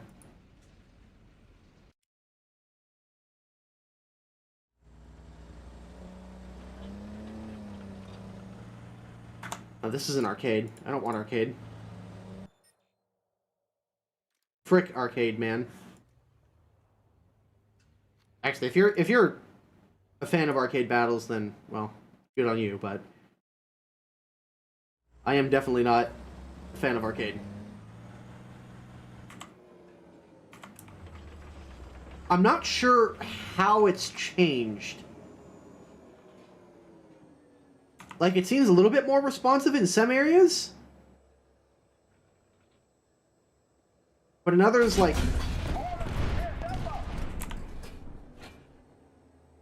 Like, I'm trying to get it to aim at the target, and it's taking its sweet time. But I guess it's better than what it was before? Like, it is actually getting to where I'm trying to aim mostly. Yeah, it's slowly readjusting. Oh yeah, there is a new engine sound.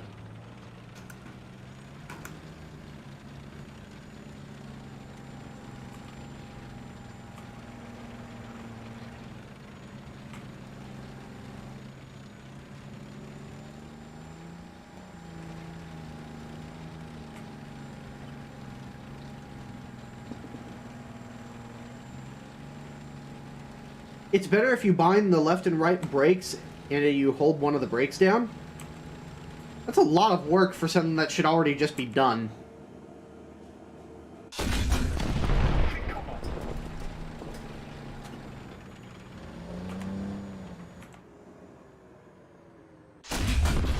It is faster. Credit where credit is due, this is faster. It is significantly faster than it was before. To get on target.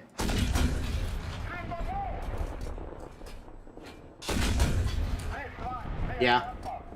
I was definitely not able to do that before the tracks change. Okay. I won't say that the S-Tank is, like, amazing now, but it's at least usable. Like, Jesus Christ, it takes so long to make that slight adjustment that you need.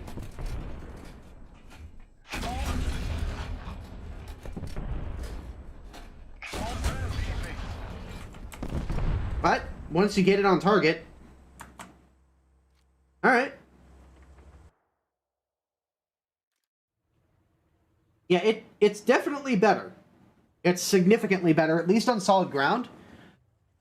I don't know how it's going to react on sloped ground, like on the reverse slope of a hill, because that's really where the STRV should be, and that's where it tends to struggle the most, is on sloped terrain.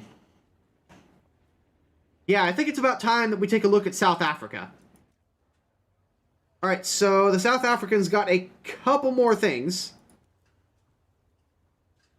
this patch.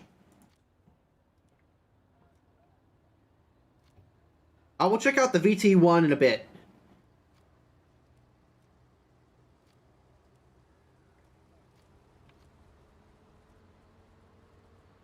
Alright.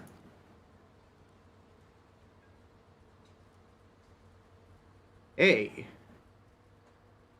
I can get just about most of the stuff in the South African tech tree into one go.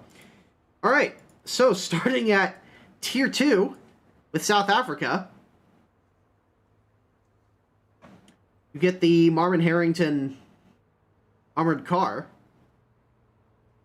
the SARC, squished pumas. Yeah.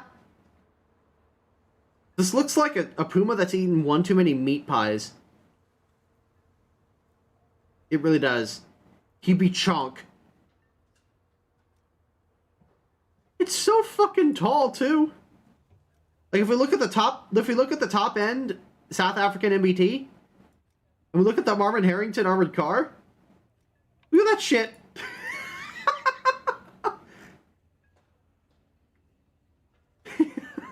It is huge!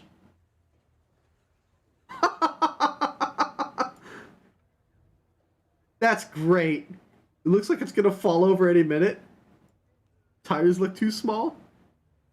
Oh god. It gets almost worse. Well, is it? These models look slightly different. Or like the hull models look slightly different. And they've just got a 50 caliber on top that's like 12 feet tall. Actually, this is probably more like 20 feet tall. Jesus fucking Christ, that's great.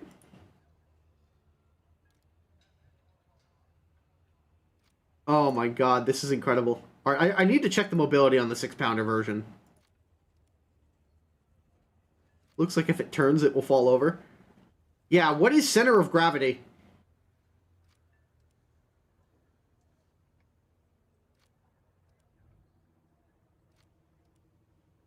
Double-decker armored car?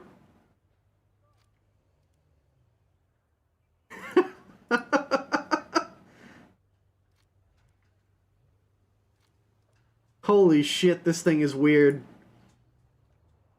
Center of gravity, KV2 in style. Yeah, sorta. Except this thing is wheeled and it has a narrower base than the KV2. This thing's center of gravity is probably through the roof. Like, the center of gravity is probably like somewhere up in here.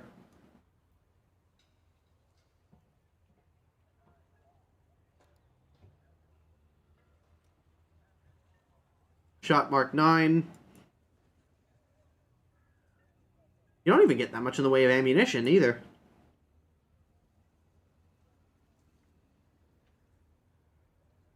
Get away with 5, actually.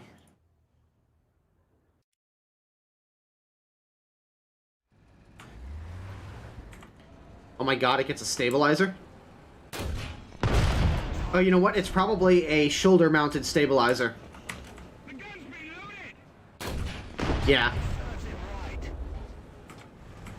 Holy shit, this thing is massive. Oh man. It's kind of just hanging on there.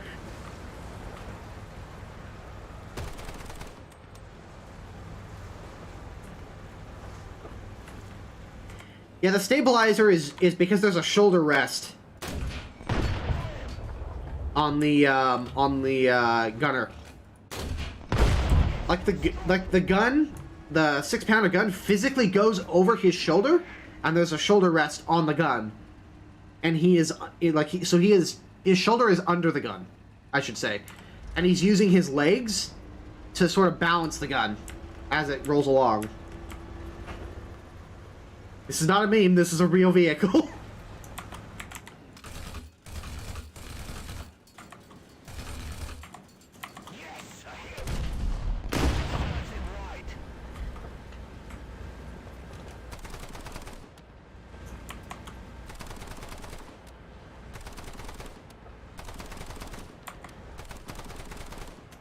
Interesting how the 50 cal isn't working correctly.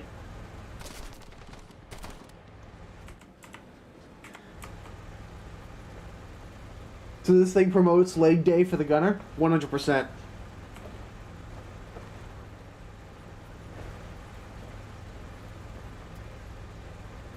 The Virgin 2-plane stabilizer versus the Chad shoulder stabilizer.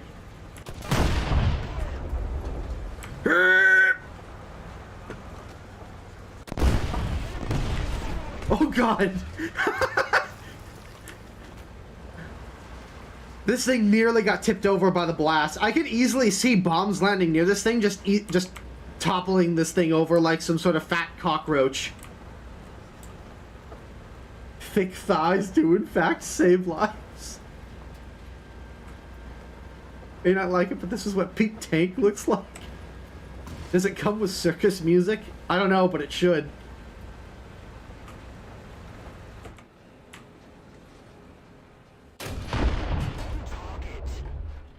I'm very disappointed. Game?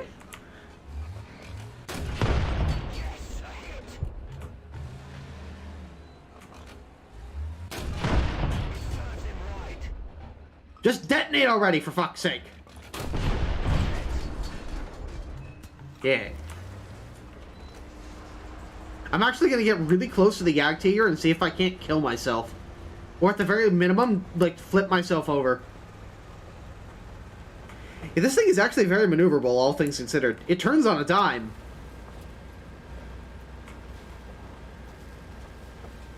Do a flip. And I pull up right alongside this Ferdinand.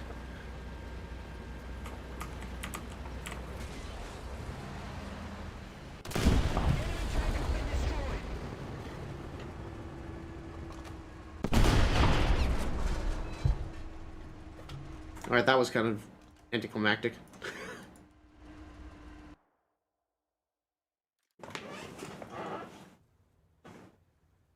But yeah. It looks like a caterpillar to be honest. It really does.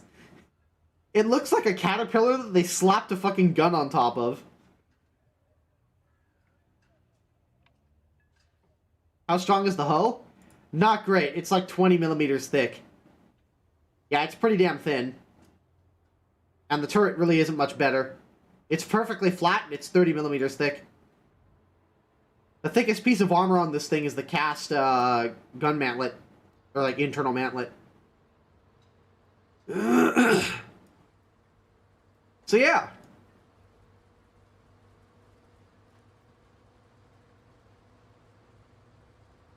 Man, if you're scared of it now, imagine the terror it put into the Italians in Africa. Yeah, there's actually quite a bit of footage of these things driving around and fighting in Africa. Which is pretty neat. Excuse me. Alright. So you go from there to the Ratel 90. Which is basically a battle bus with a 90mm heat slinger on top. I don't know why I can't access the modifications from that menu. Yeah. Nothing really all that special there. With the Ratel 90. Then you have the Elan 90 Mark 7, which is quite literally just a an AML. AML 90.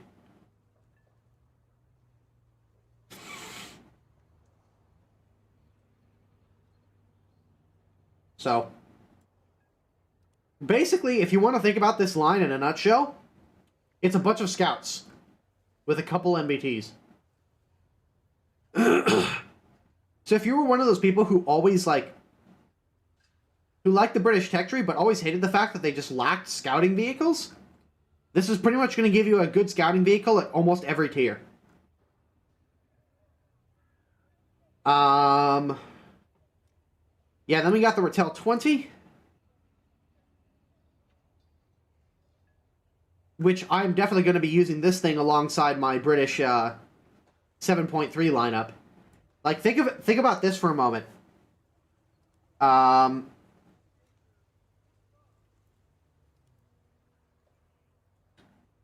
Let's put together this lineup. So imagine for a moment the... Let's get rid of the Wyvern. We'll throw the Ratel 90 in here.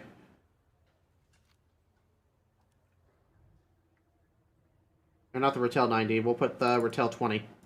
With its Milan ATGMs at 7.3, alongside the Centurion Action X. Imagine for a moment that this is the Royal Australian Armoured Corps Centurion Mark V that's in the Battle Pass. You've got the Battle Pass Centurion, you've got the Centurion Action X, the STR V81, the Centurion Mark V AVRE, the Ratel 20, and then on top of that, you now have the Attacker FB2 as a lineup. Holy fuck. That's ridiculous. So it's a realistic. Yeah, that is a ridiculous lineup. Again, imagine for a moment that this is the Australian Centurion.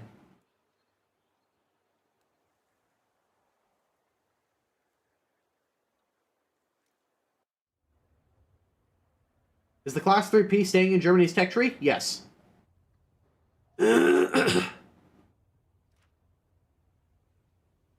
Germany will now truly suffer, /S. Yeah.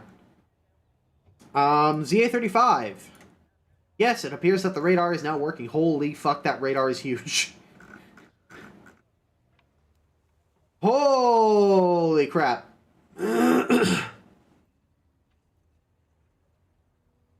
Oh, here's the best thing about this, by the way. Here's the best thing about this lineup, though. Especially if I'm running the Royal Australian Armoured Corps, the Centurion Action X, and the STR V81. My repair costs are literally fuck all. It's pretty much just pure profit across the board. Yeah, holy fuck. When you slap a cell tower on the Recat, Jesus Christ, that radar is huge! Does it get APDS? No, it doesn't. That is the big sad.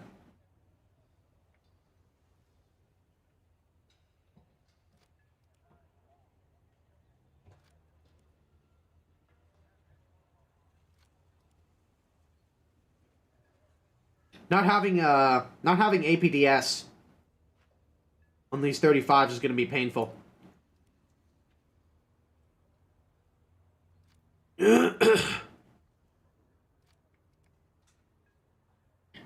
The 5G tower is enabled, yeah.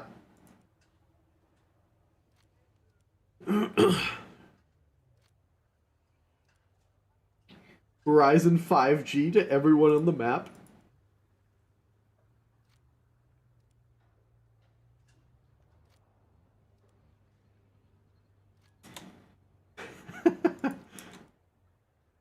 The ZA35G.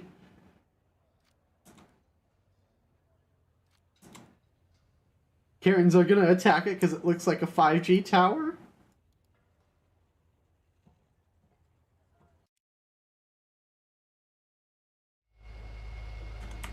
Holy shit. It's so tall it doesn't fit in the camera frame. It doesn't fit in the fucking camera frame.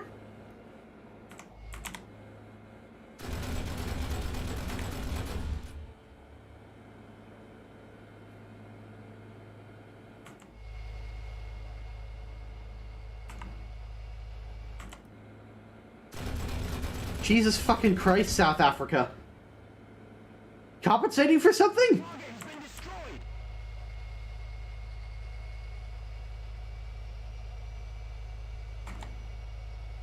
Alright, if I was to put away the radar...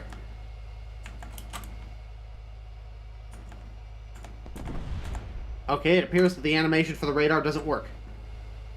Oh, wait, there it is.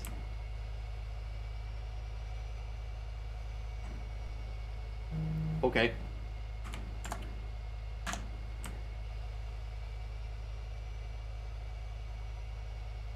Jesus Christ, this radar is like...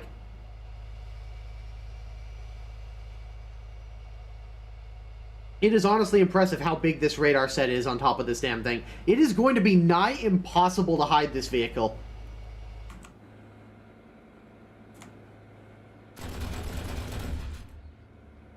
Like, not only are you going to be pumping out an absorbent amount of tracers, but the vehicle is going to have a giant radar antenna sticking out above the freaking vehicle that's going to be impossible to hide. Like, you're going to need to be at the very opposite bottom slope of it, the slope of any sort of hill, if you're going to have any chance of hiding this damn thing. Jesus Christ.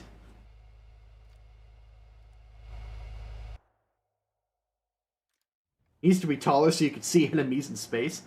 I guess the one good thing about it is that you can put this thing in a forest, and your radar will still peak up above the forest. And so you're gonna have a much easier time of finding enemy aircraft when you're in heavily forested terrain than many of your allies. I guess that's the one upside. Assuming that the radar sweeps actually originate from the radar dish. If not, then well, it doesn't matter. Alright, we tried to look at this thing last time and it just didn't work. So let's see if it's fixed.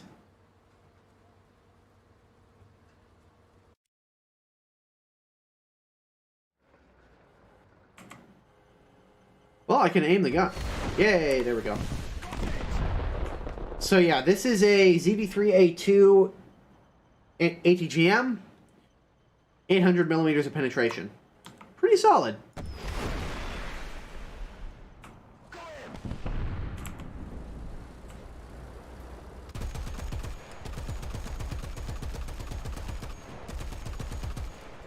I'm a little sad that the gun doesn't recoil all the way into the turret like it used to.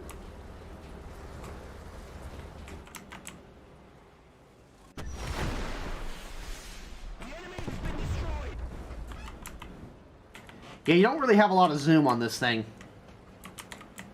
And you don't have any sort of thermal sights either. Or even night vision for that matter.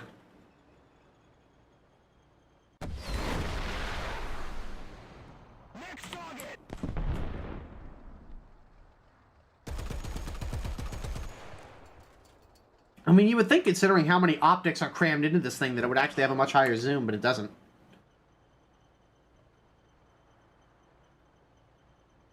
Oh, excuse me. Does the Bradley have TOW2As? Yes, it does. It gets them stock. So stock, you get 800 millimeter penetration missiles. But upgraded, you get TOW2Bs, which are top attack missiles.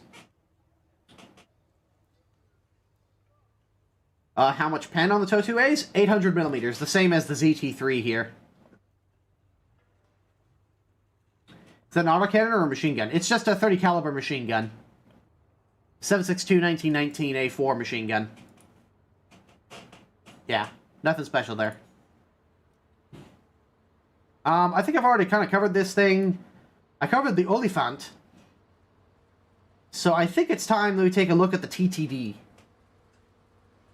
I think this was a tank test demonstration vehicle or something like that. No. Was it Technology Test Demonstrate? No. I can't remember what TTD stood for. Something demonstration. But it was basically a South African MBT idea that they built.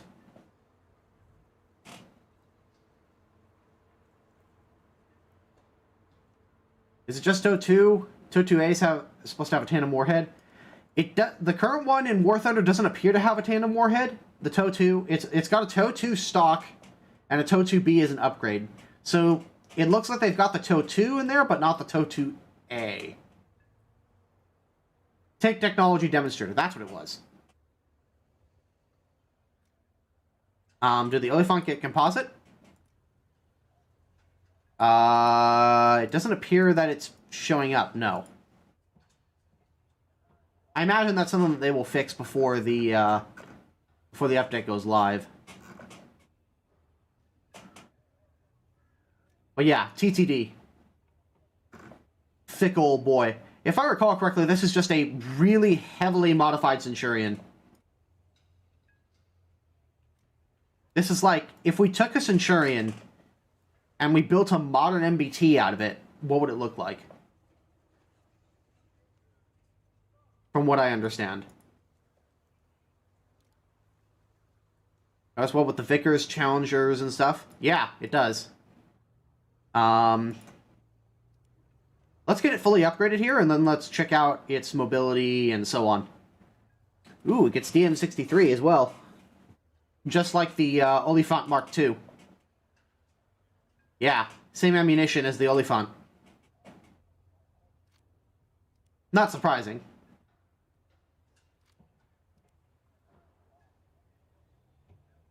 Is it a fully new tank? I was under the impression that it was built off a Centurion. I mean, it's possible it's a fully new tank. Maybe they based some of its technologies off of the Centurion.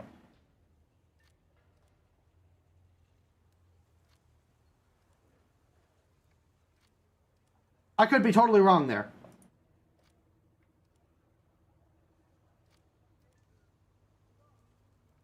Fully new tank. Okay.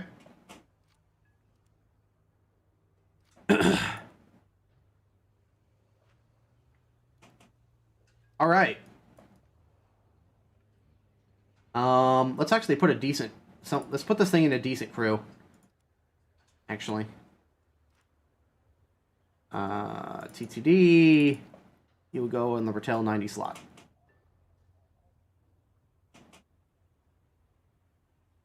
So yeah, what is the best reload you can get on this thing?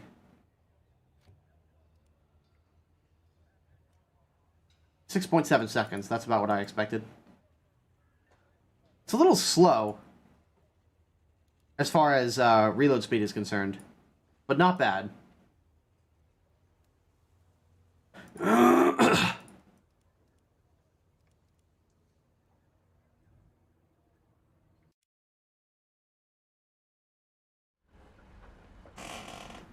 Same squadron vehicle?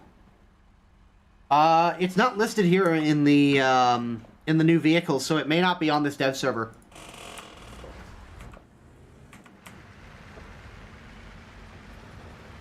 Oh shit, I forgot to check the horsepower. It definitely seems pretty decent. Thermals are Gen 1, though. No Commander thermals. I mean, some thermals are better than no thermals, right? But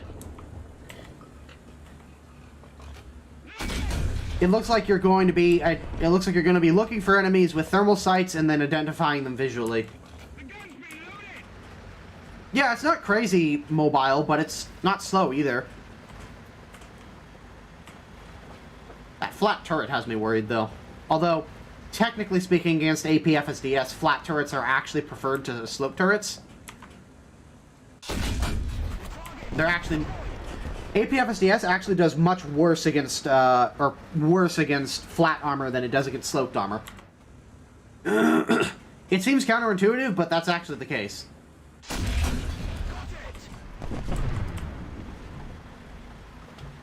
(1234 horsepower at 1200 RPM. Yeah, 1200 horsepower seems about right for what I'm getting right now, in terms of feel. It's not quite the power to weight. It doesn't feel like it has the power to weight ratio of a 1500 horsepower engine, but it feels mobile enough for it to be 1200 horsepower. Sure, it looks like a skinny 2A4. Yeah, sorta.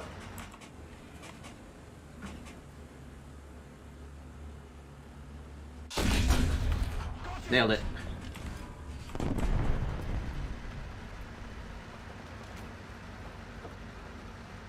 An Arjun with an actual gun and actual ammunition. What? The penetration cum blast round isn't real ammunition? How dare you?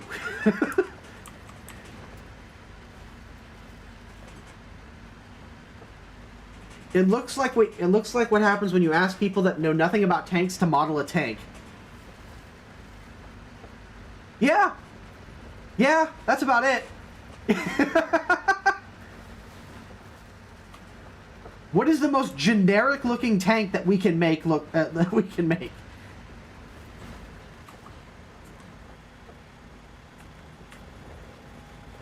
Don't invoke the angry Arjun defenders?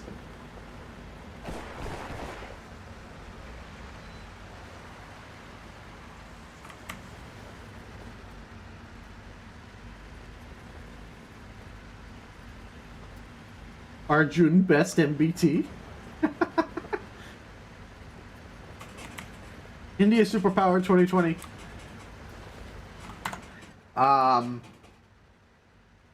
It looks like any generic tank from any video game. Yeah. They made the most generic tank possible.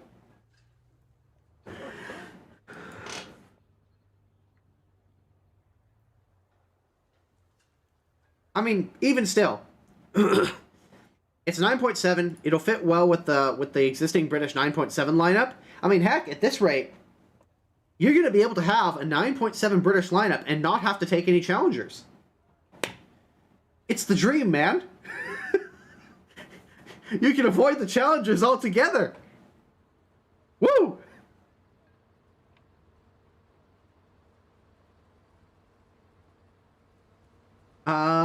Yeah. That's pretty much that. People were saying that there was a squadron vehicle. No. It doesn't look... It looks like there's no new version of the M1 Abrams on this version... available for this version of the dev server. It may be in the game files, but it doesn't look like it's going to be available for this dev. Arjun is so OP, India had to buy more T90s to make it fair. Challenger 1 sad noises.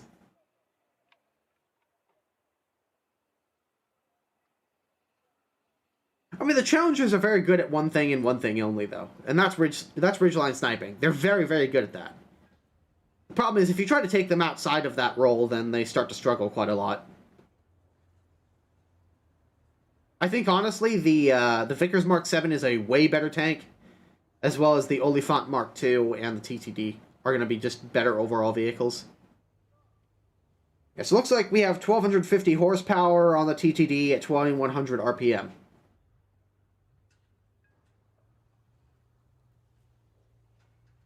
Take a look at the TTD armor, please. I'm hesitant to look at armor on the dev server because it's usually never finalized. You usually don't see the actual armor values for a vehicle come out until we get to the live server. So, before I look at all of this, keep in mind that all of this shit is subject to change, and everything you see here on the dev server is not likely to be representative of what will be on the live server. Okay? We understand that? Alright. So against HeatFS, 500... So nothing crazy there. I mean, it's pretty good against HeatFS, that's for sure. But against AP FSDS, oh god. Yeah, that's really bad. Yeah, it doesn't look like any of the, almost any of the kinetic energy protection is there at all.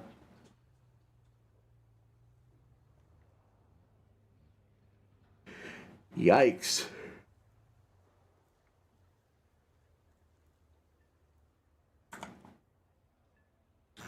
big yikes.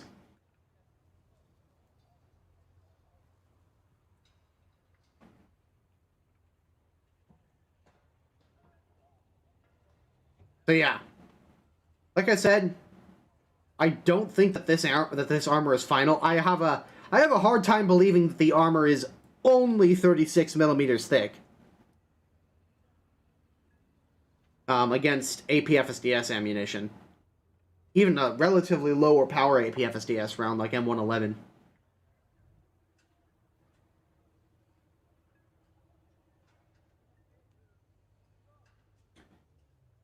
Red Tip, I have literally heard nothing from Twitch. You find your car keys?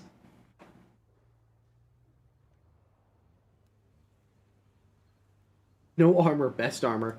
Yeah, only when you got speed to back it up. It's fine versus CE, which is kind of funny. I mean, with the amount of Heat FS that's actually being thrown around at top tier, from if people are playing a vehicle stock, like, that's actually not too bad. It's just that if you're stuck fighting, you know, APFSDS ammunition all the time, which, spoiler alert, you will be, that's not great.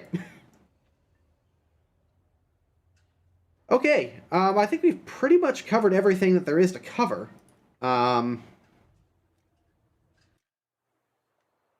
Outside of some of the naval stuff, but I'm really not interested in covering naval.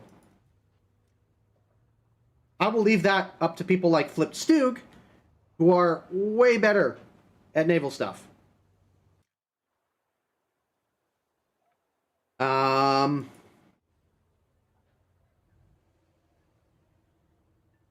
Break and pressure thingy, do you know anything about that? Honestly, I don't know what any of that means yet, either. I'm still... my guess, if I had to guess, this is pure guesswork, this is not official, this is purely my opinion and what I am guessing. The pressure damage, I am guessing, more has to do with the size of the explosion near a vehicle. If an explosion is close enough to a vehicle, it will kill the vehicle. Period. Like, it will act like a hull break. If it is sufficiently powerful enough and big enough and it is close enough to a vehicle, it will hull break the vehicle. That is my guess. But that is not official by any means. I could be totally wrong on that. So don't... Like, take my guess with a huge pint of salt. The biggest pint you can find. Take it with a salt mine's worth of salt.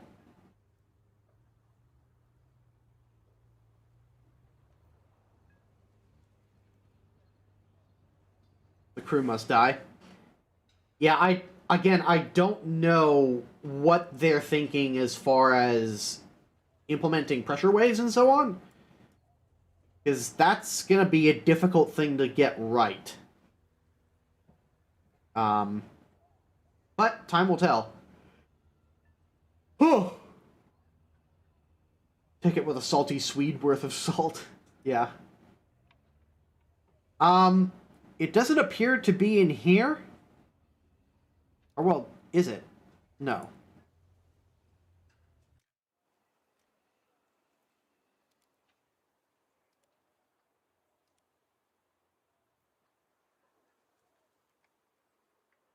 Huh. The reason why I'm looking at helicopter battles is because supposedly, next patch, Gaijin are looking at removing, PvP helicopter battles and making it only PvE. Now, they're going to nerf the rewards substantially because of that, but you're not going to be flying an AH-64 Apache and be, like, just sniped by Vikers across the map all the time. So, helicopters are going to get a dedicated PvE mode.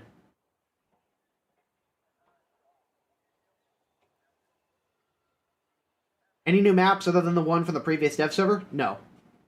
Not to my knowledge.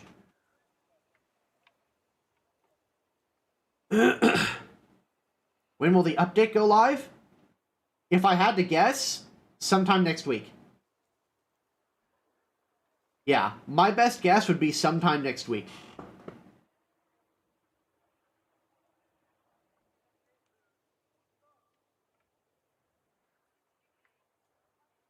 Where is the Ruicat with missiles?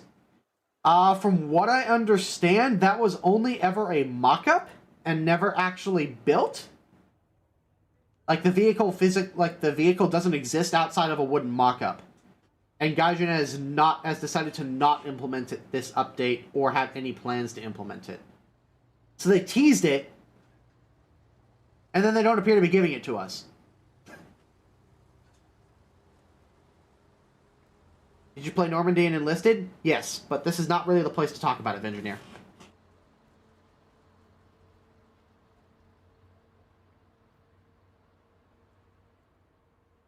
The Ruicat MTTD is the vehicle from Arma 3 Rhino MGS. Yeah. Yeah, okay, that's where this thing was so familiar from.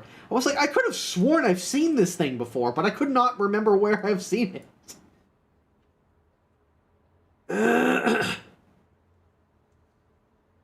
Yeah, because I know that the NATO MBT in Arma 3 is a Merkava. And I know that I think it's the Cheetah? The self-propelled anti-aircraft vehicle is a marksman turret on a chassis that I don't remember what it's called. Found my keys after 2 hours of staring at snow in the sunlight. Hurts your eyes, by the way. What do you know about the M3A3 now at 9.3? Or what do you think about the M3A3 now at 9.3? I think that's fair. Like, that's not so high that it's going to be unusable, but it's not so low that it's under-tiered. I think 9.3 is about the perfect battle rating for it.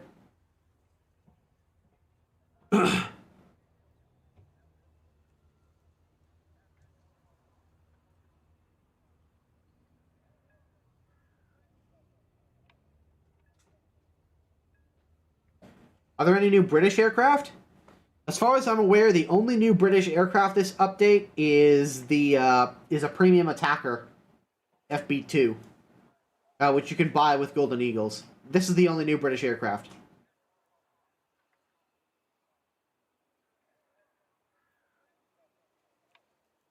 I like the APFSDS.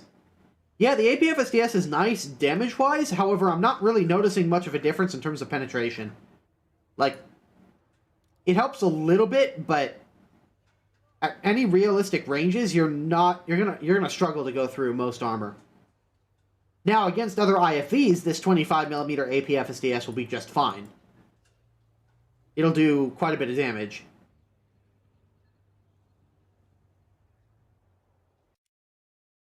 Is there an F5 in the German tech tree? No. Only the Chinese are getting an F5 this update.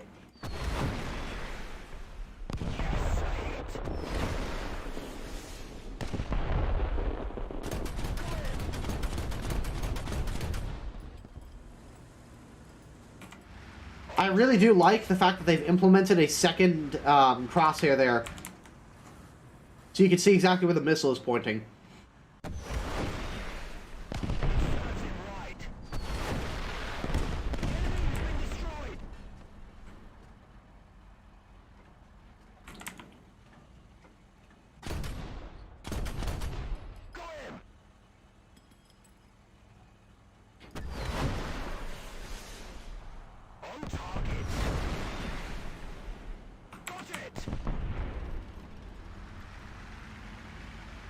What's special with the new attacker?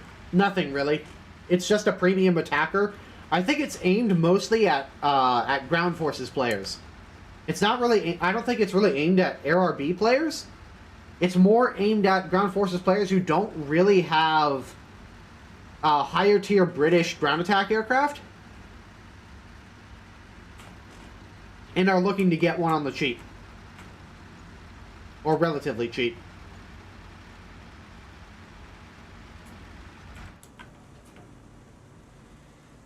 Yeah, I mean, if you hit the breach area, yeah, that's not a problem. It's just getting through the side armor is like nearly impossible on most of these early Russian medium tanks, early Cold War medium tanks.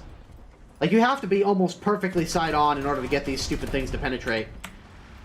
Whereas on the 40mm Bofors for the CV90, you can penetrate them from a far greater angle. Yeah. I had to get all the way to that angle in order to be able to penetrate them.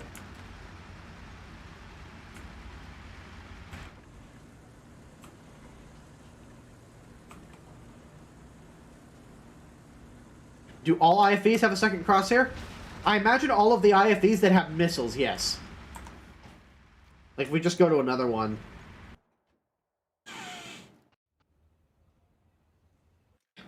Go to, Ratel 20.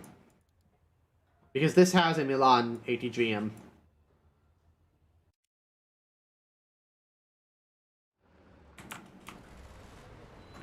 Oh, this one appears to not have it. That's interesting. Maybe it's a thing because you could swap the missiles on the Bradley. Huh, I wonder. Wait, maybe it's a thing on the BMP-2M, because I know with that thing you can fire the missiles with the right mouse button. On the Bradley, the M3A3 Bradley, you need to fire the missiles with the right mouse button, like on the BMP-2M. Instead of R.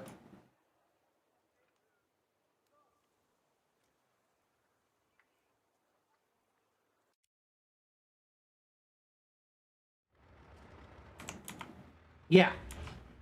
Yeah, see, in this one, you've got a crosshair.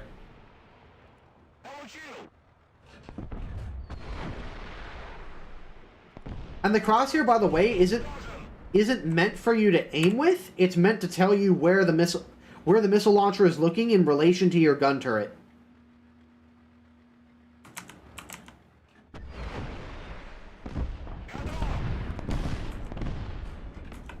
Is the 2A6 OP in your opinion? I don't think that there's realistically any vehicle in the game, like any vehicle out there, that can realistically compete with the amount of armor and firepower that the 2A6 has. Short of the newest versions of the M1A2 and the top other MBTs around the world. I mean, Britain has nothing currently in service that can match the Challenger 2, or that can match the 2A6. The closest thing Russia can have that can remotely match the 2A6 is the T-14 Armata, and the T-14 Armata has a pretty well unarmored turret. Like, there's armor on the turret, but you're not going to be able to fit as much armor onto that turret as you can onto a 2A6. There's just simply not enough space for it. Not to mention the fact that the Russians tend to rely a heck of a lot on ERA, as opposed to thicker and more complex armor arrays that NATO tends to. The gun on it is probably pretty similar, but realistically speaking, that once you start getting up into that range of AP FSDS penetration, the differences are really academic. Like, oh, yeah, this shell will penetrate 550 millimeters of armor, and this shell will penetrate 650 millimeters of armor. If the plate that you're shooting at can only stop 200 millimeters of penetration, it doesn't fucking matter. Both of them are going to go through. That's why when people that's why when people freak out about like M900 at like 9.0 battle rating or something like that, it wouldn't matter if this thing had M900 or only access to C76A1. The vehicles it's fighting are not going to get penetrated by like any less by the C76 than they are going to be by M900. So, I think the extra penetration on the 2A6, while it is just enough to get through some of the top tier Russian MBTs, it can really only do it at closer ranges or if it's shooting down onto the upper front plate. And realistically speaking, if you're shooting down onto the upper front plate, you don't need a 2A6 to do that. Like, you don't need a 2A6 to go through that. So, is the 2A6 overpowered? Maybe. But really only in the armor department. And even then, it's by no means invincible. The lower plate is pretty damn weak on all of the Leopard 2s. Hell, on most of the NATO MBTs and all of the Russian MBTs, the lower plate is a weak spot. There's simply not as much armor covering this lower plate than there is on the upper plate.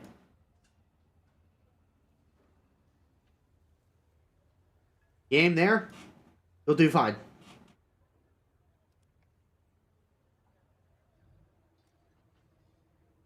Yeah, the M774, speaking of APF SDS rounds, M774 has been lengthened according to its statistics, so it's now got new penetration values. So 215 millimeters at 60 degrees at best. Realistically, 214 times 2, that's 428. 428 millimeters of penetration at 60 degrees effective. It's not bad. It's not God tier, but it's not bad.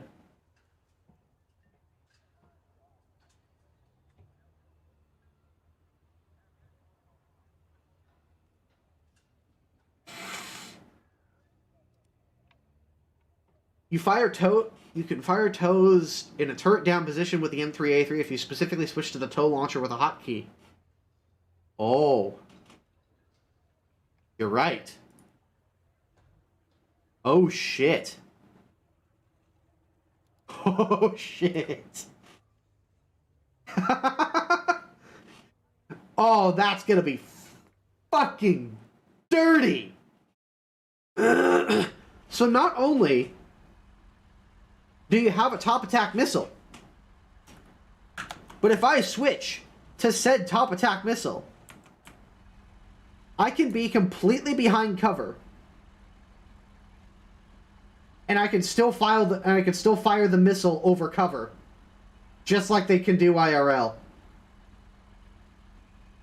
See how I can completely hide the vehicle and still be able to poke the missile launcher over cover and fire a top attack missile. So not only can they not hide from the missile, but they can't engage me either. That is so broken on so many levels, and I love it. On target. The enemy has been destroyed. Oh, that is beyond dirty. That's just unfair. It really is. That is just unfair.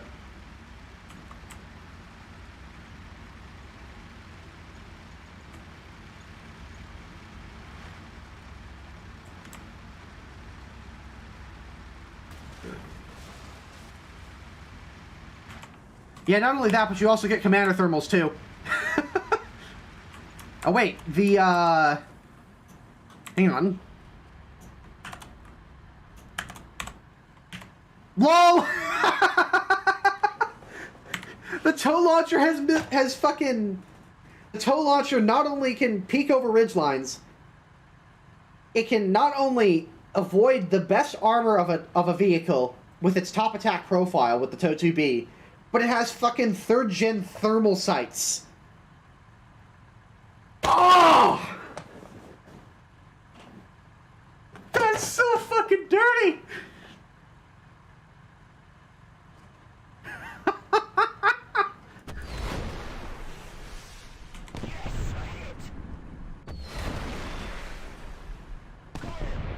Oh, that's kind of disappointing. Fire and forget spike missiles. Even then, with spike missiles, though, the problem with spike missiles is that they have a pretty long minimum range, and they're not really top attack. Like, they're fire and forget, but they're not really top attack. Not like a javelin. Oh my god, the M3A3 is going to be the toppest of keks. It really is. It serves him right. This thing is going to be beyond dirty. In the best way possible.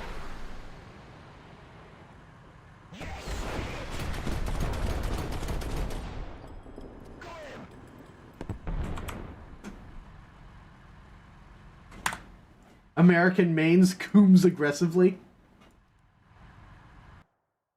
Oh my god.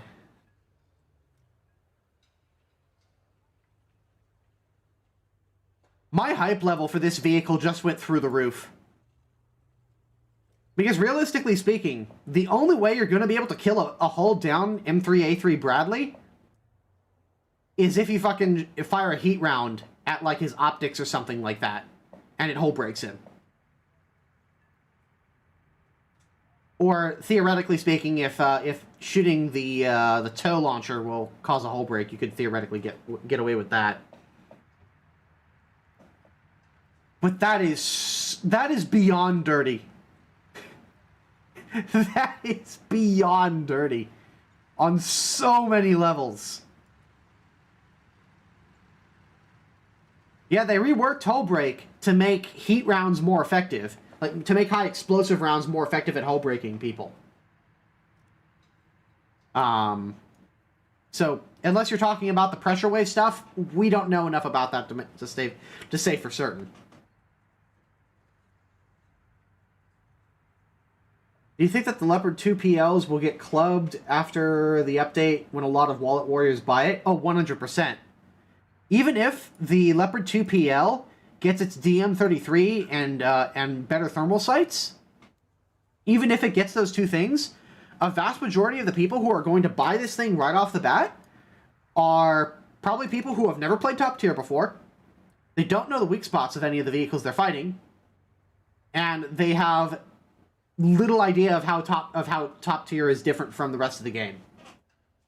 So yeah, Leopard 2 PL players are going to get clubbed pretty hard, and I think we can expect to see the German win rates drop pretty dramatically with the upcoming update.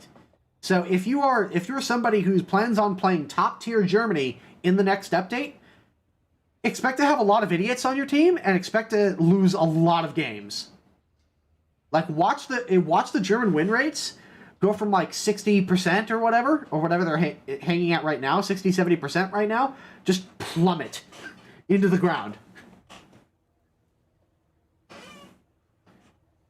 I guarantee you, their win rates are going to plummet when the Leopard 2 PL comes out. Not necessarily because the 2 PL is a bad tank, but just because a lot of bad players are going to be playing it. This happens every time. Anytime a brand new top tier vehicle comes out that people can easily acquire, whether that be a premium vehicle or a squadron vehicle, a bunch of people buy it, and then the win rates for that nation plummet. Because you get a bunch of people who don't know how to play, or who don't know how to play top tier, trying to play a vehicle that is not necessarily top tier friendly. I would not argue that this vehicle is top tier friendly. This is probably a 10.0, 10.3 vehicle at very most. This is not 10.7 worthy. Even with Gen 3 thermals and DM33, it is not 10.7 worthy. If this thing was like 9.7, it would be god tier. But 10.7, it's not great.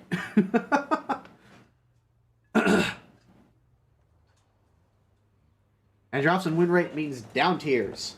Yeah. I can easily see this thing dropping in battle rating before it comes out.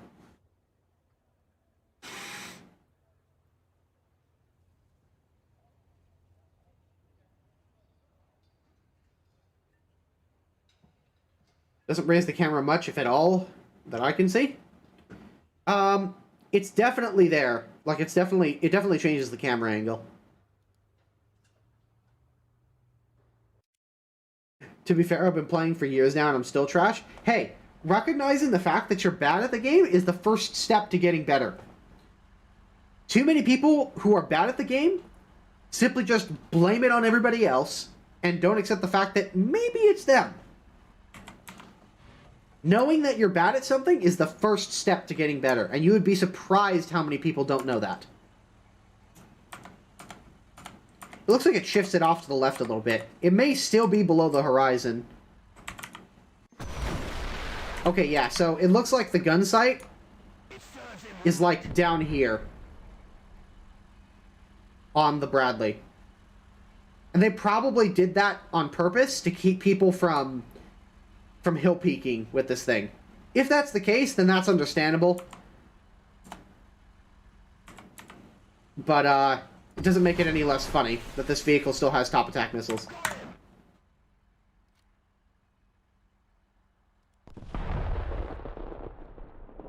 Type 93 has new driving physics, huh? Let's check that out.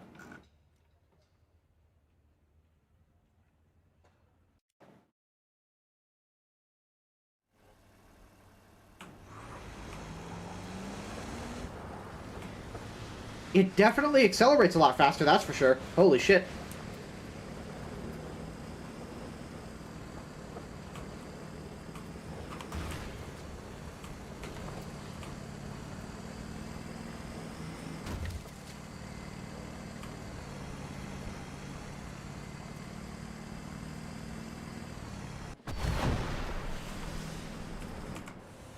Kind of a shame that the surface-to-air missiles still suck.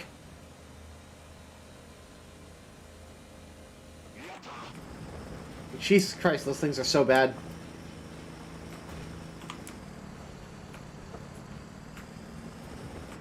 Does the Maverick get thermal sights? No, it does not.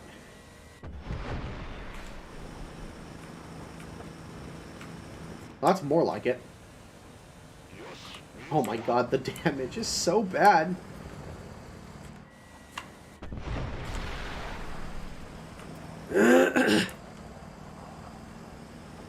Jesus Christ, these missiles are terrible. What is your favorite vehicle in War Thunder? My number one favorite vehicle is the Mouse. My number two favorite vehicle is probably the CV90 40 Bill. This is probably my favorite vehicle in the game. And I think a close third will end up being the M3A3 Bradley.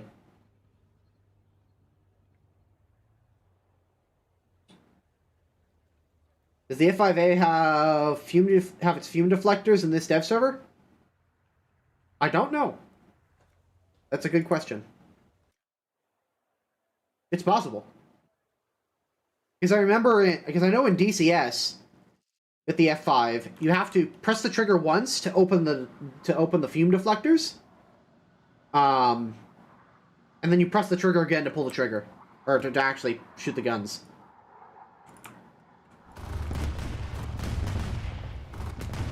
It does not appear to have the fume deflectors. No, the US got the F8 Crusader. No. Is it the Crusader or the Corsair 2? God, I can never remember.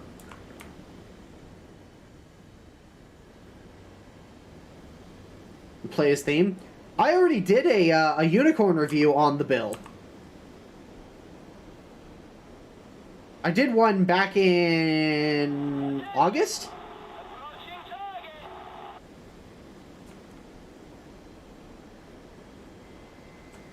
Okay, can I also just say that it's really annoying that you have to warm up the heat seekers still on the later versions of the Sidewinder? AIM-9Bs, I could understand a warm-up period, but in virtually every other game I've ever played that uses Sidewinders, you don't have to warm it up for like 5 seconds before you can start shooting.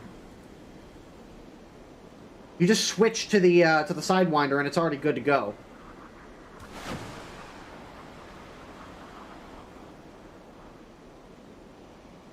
The F5 definitely feels better on this dev server.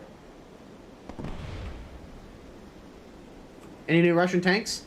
Nothing top tier, no. They got the BT-7M, which is just a BT-7 with a better engine, and a T-28 with a less powerful gun. That's all they got for tanks.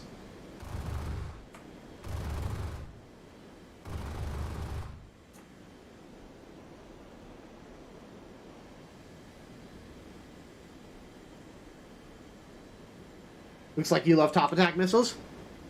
It's just really funny when a top tier MBT, or an MBT of any description, sees you, takes cover, thinking, haha, I am now safe.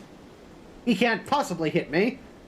And then you just lob a top attack ATGM over the top of his piece of cover and just nail him. That is just the funniest shit to me. Is it fair? Fuck no. But it's really funny. Yes, 360 I am still banned. Which is why I am not streaming this on Twitch.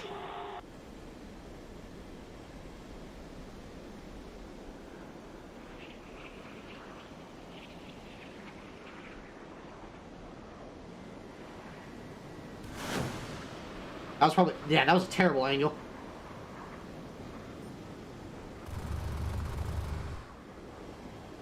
I landed a hit at least. That's better than what I normally do.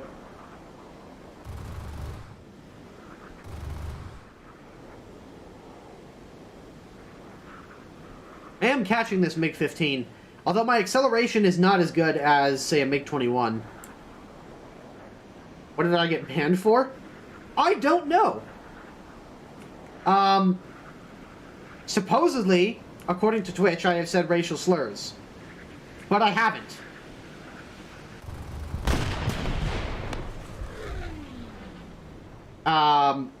So I don't know what I've been banned for. I've contacted Twitch support with an appeal, but Twitch's support is so notoriously bad that I likely won't get a response until well after the ban has been lifted.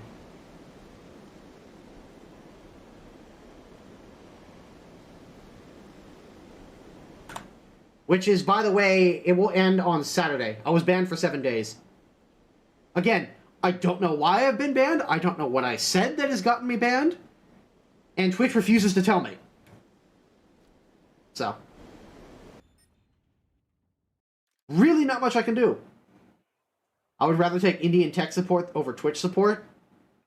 Yeah, at least the Indian tech support isn't going to act like a bunch of snowflakes.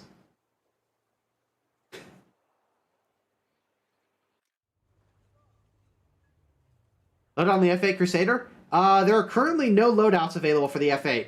Like, I can't put on any missiles or anything. I can fly it, but it feels like the F8 Crusader is just not complete yet. Like, there are modifications here for missiles, but I can't put any missiles on. So it looks like this thing is definitely still a work in progress.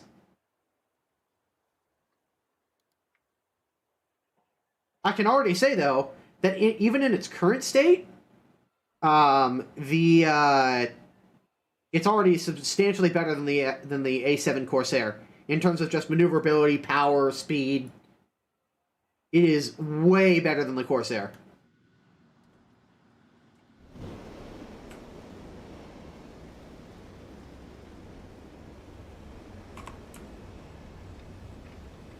Oh god, I don't think I should be able to... I don't think I should be able to lower that on the ground.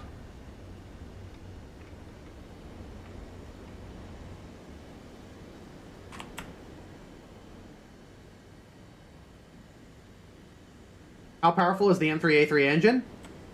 I don't know, off the top of my head. It's slightly more powerful, but realistically speaking, it doesn't make much of a difference because there's been so much extra weight added to the vehicle. So it only just offsets the weight a little bit, and it doesn't actually make the vehicle any faster.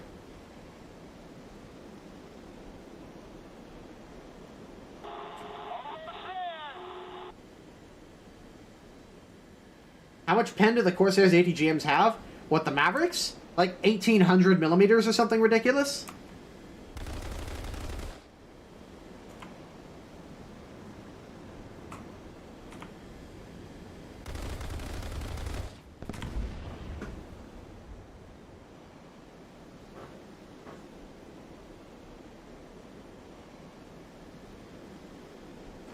The F8 does have unused loadouts in the files. They are just not ready yet. Yeah, that sounds about right. This whole aircraft feels like it's not quite ready yet.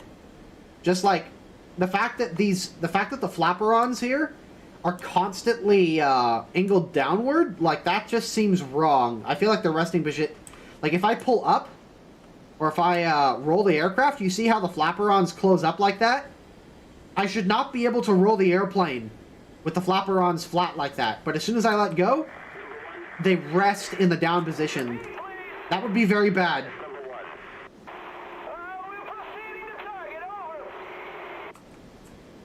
Gaijin hates tanks that rely on armor.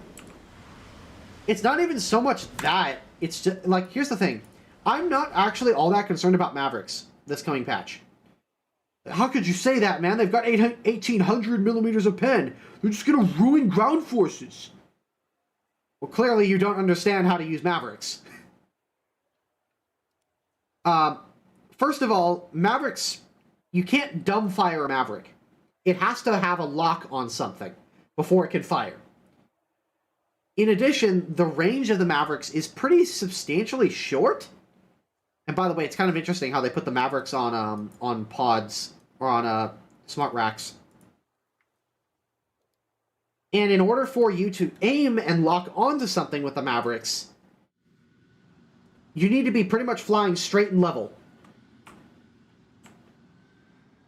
850 millimeters now? It's academic at that point. You're shooting at the top armor of tanks.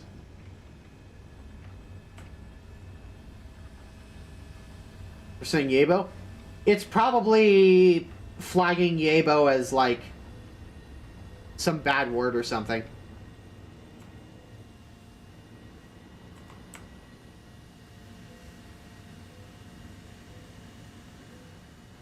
Yeah, but here's the thing. If you're going to aim a Maverick, like, first off, you've got a pretty narrow field of view. Second off, you're not exactly on the most maneuverable aircraft in the game. And third of all, you've got a pretty...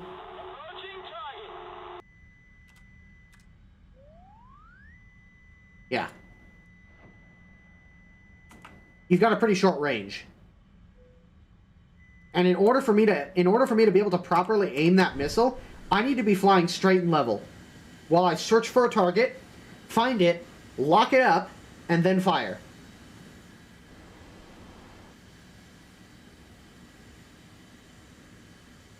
That entire time you're sitting there searching for a target, locking it up and firing, you are flying straight and level at close range, and you're not particularly maneuverable, so it's not like you're going to be able to dodge a surface-to-air missile anyways.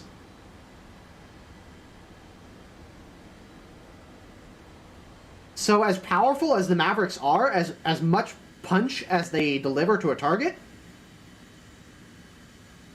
I don't think it's going to be an issue. Yes, if the Crusader, if you don't have a surface-to-air missile up that is not paying attention, then yeah, the Mavericks are going to shit all over you. Because that's what they're designed to do. They are designed to take advantage of people not paying attention to air defense and providing a fire and forget solution. But guess what? Guess what is just as deadly and happens far faster? Nords. Bullpups.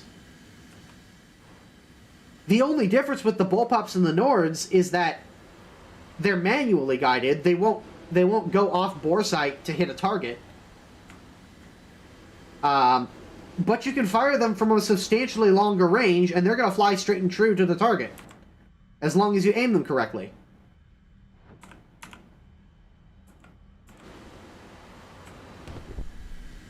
So I don't think that Mavericks are really going to be a problem.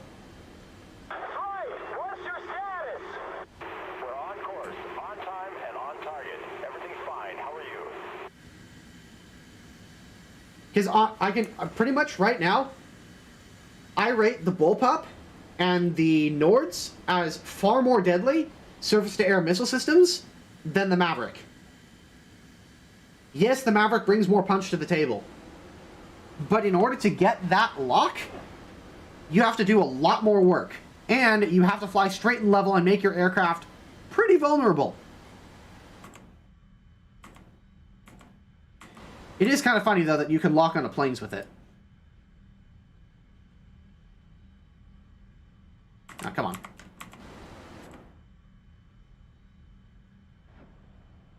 But it's pretty terrible at the air-to-air roll because it's not perfectly maneuverable.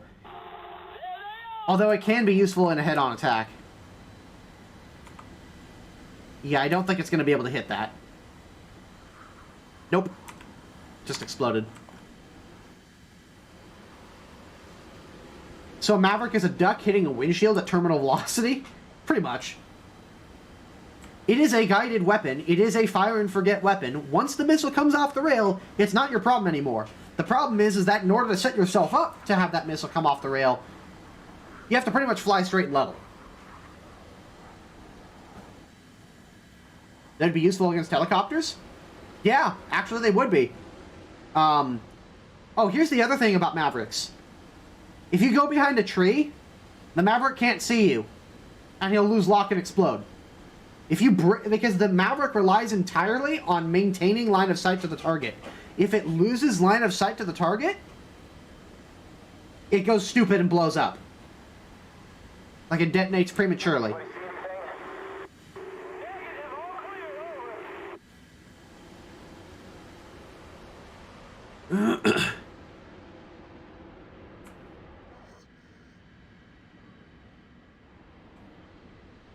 You could 3D person lock? Yes, but it's not as accurate.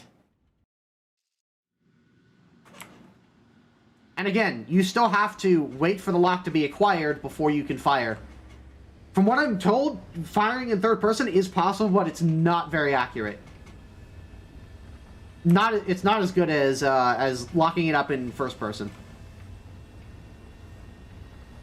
And again, you're not on a particularly maneuverable aircraft to begin with, so if somebody tries to fire a missile back at you, the likelihood is that their surface-to-air missile is going to be a lot faster than your Maverick. That's the other thing about the Maverick. It is very slow as far as a missile goes. It's very heavy, it's very slow, it has a pretty short range.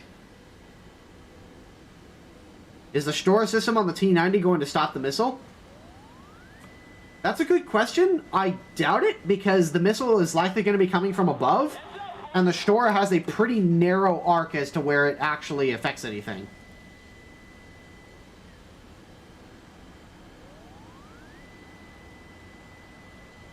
Yeah, there we go. Yeah, you have to be pretty much right on target in order to get that missile to fire in third person. And again, the entire time you're searching for that target, you're flying straight and level, and I guarantee you the surface-to-air missile is going to be faster than you. So no, I don't think that the Maverick is going to be a problem. I don't think it's going to ruin Tank RB. I don't think it's going to be overpowered. I think it's going to be a specialty weapon, a very powerful weapon, but a specialty weapon nonetheless.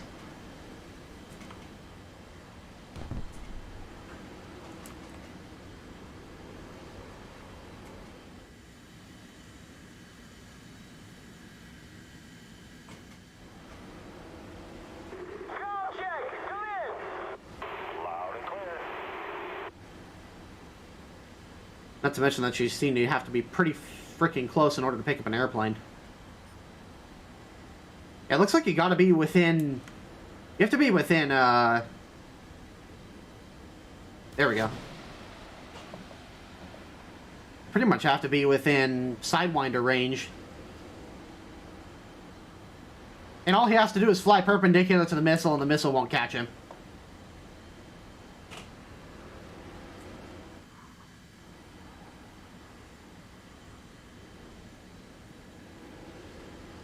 Wonder if we'll ever see the walleye? It's possible. Yeah. In a straight line, that should hit him. Oh dear God, that missile is so slow. Yeah, I just missed. The MiG-15 is not even trying to maneuver. Can it lock onto boats? Interesting question.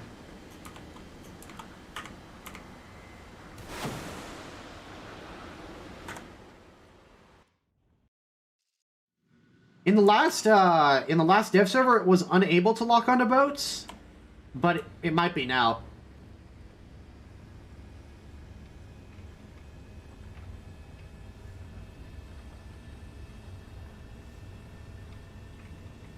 Yeah, the walleye is weird too. Since you essentially lock it up on a piece of the ground and then drop it, and it will kind of guide itself into that last point on the ground. It's not particularly good for hitting moving targets. The Maverick can at least hit a moving target on the ground, although it's more difficult for it. Alright, let's see if I can lock it onto some of these boats here. This missile's even slower than the Tiny Tin, to be fair. Yeah, it is not a fast missile. Oh, shit. Oop. Alright, I gotta turn myself around here. That was a terrible position. I hadn't switched to my AGMs yet.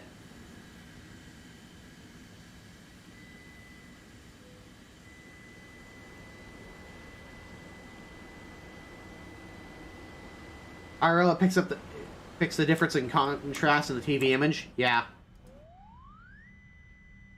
Yeah, it appears it can lock onto boats now. But you have to be a fair distance away.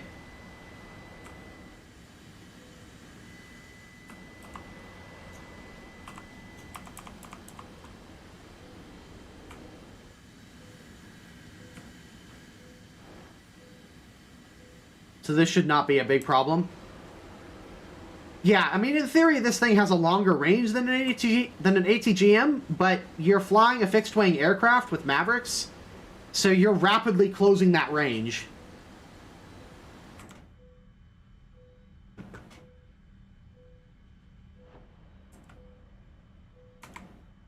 The likelihood that that's actually going to hit is pretty slim, I think. Yeah, that missed completely. So like I said, you pretty much have to be pointed directly at the target.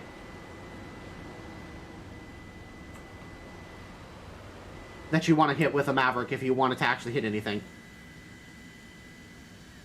What's the point of it locking onto boats? Nothing, really. It's just what the missile is capable of doing. Because again, the missile picks up contrast in the image. Or not contrast, I'm sorry. Wait, yeah, is it contrast? I'm trying to remember. Because it's not a heat signature. I know that. Yeah, that's gonna hit. But honestly, in the time that it took me to lock that guy up and shoot him with a Maverick, he could have hit me with one minimum two, or maximum two missiles by that point. Yes, you can lock in third-person view, but it's not quite as accurate because you've still got to find that pinpoint target. I mean, if I turn off my HUD, like, I've still got to get my crosshair just on the target if I'm going to actually hit it. And in that case, it flew right over the target. You're far better off going into the gunsight view. Into the Maverick Seeker Head view, locking and firing the Maverick from there. Firing it in third person is not quite as accurate as it is in first person. Especially at long range. Like, trying to find and pick up a target from 6, 7, 8 kilometers out in third person is not going to be easy. And especially with radar surface-to-air missile vehicles and radar AAs, the likelihood is you're going to get locked up and hit with a surface-to-air missile before you even lock up your Maverick. In Sim, definitely, this thing is going to be fun. But I don't think that Mavericks are going to be a problem. They're powerful, yes. And if somebody can successfully employ them, then they have the potential to be absolutely devastating. Just like almost any other surface-to-air missile vehicle. But they also have a lot of downsides. My opinion, the bullpups are more practical. Yeah, I would argue the same thing. Bullpups are also fire and forget if you choose not to guide them. And you can dumbfire bullpups and Nords. You could just spam a bunch of them at an area and then just turn around and fly away. It's not your problem anymore. You don't have to sit there and observe it. Not that you necessarily have to do that either with the Mavericks, but you have to be much shorter. You have to come in at a much shorter range before you can effectively do that with a Maverick. And you have to fly straight and level. So, you're probably far safer utilizing bullpups and Nords than you are flying with a Maverick. Even if the Maverick is more accurate. You pay for that accuracy. Let's not forget this plane is really chonky. Will make you a really vulnerable target while aiming. Exactly. So even if you see the missile coming, the likelihood that you're going to be able to still lock up that missile, fire it, and then avoid the missile incoming is very slim. Because I guarantee you, the surface-to-air missiles are going to be faster than your Mavericks. Even if your Maverick still hits the target after you die, you're dead. Like, that's one tank you've killed, and you out of 4 that you potentially could have destroyed. It would be interesting to see how the newer versions of the AGM-65 with the new warhead design would do in War Thunder. Yeah, I'm curious about that too. I'm actually really curious about eventually seeing the AGM-65 with the 300 kilogram high explosive warhead. Like, yeah, it doesn't have a shake charge to deal with tanks, but it's a 300 kilogram high explosive warhead.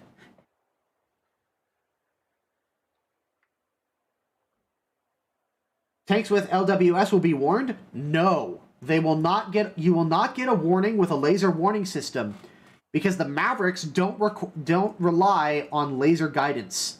They are optically guided. So if somebody locks you up with a Maverick, you're not going to know about it. Now, if somebody is lasing you with a laser designator for a laser Maverick, that's different. But there are no laser Mavericks in War Thunder yet. Yet. I say yet, because I'm pretty certain that it's only a matter of time. Do you think harm missiles will ever become a thing in War Thunder? Oh, I'm certain of it. I'm very certain of it. Yeah, I could easily see them implementing Shrike, for example. Because Shrike is actually a pretty terrible missile. And would be easily countered, but it would give aircraft a good counter to SAMs on the ground.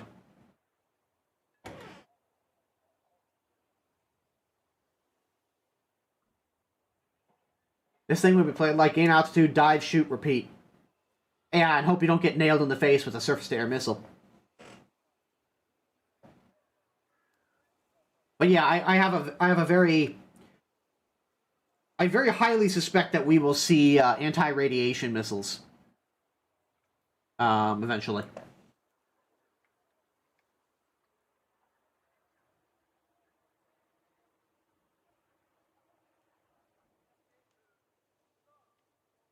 Once we get the Su-25 with the KH-53, 70 kilometers of range.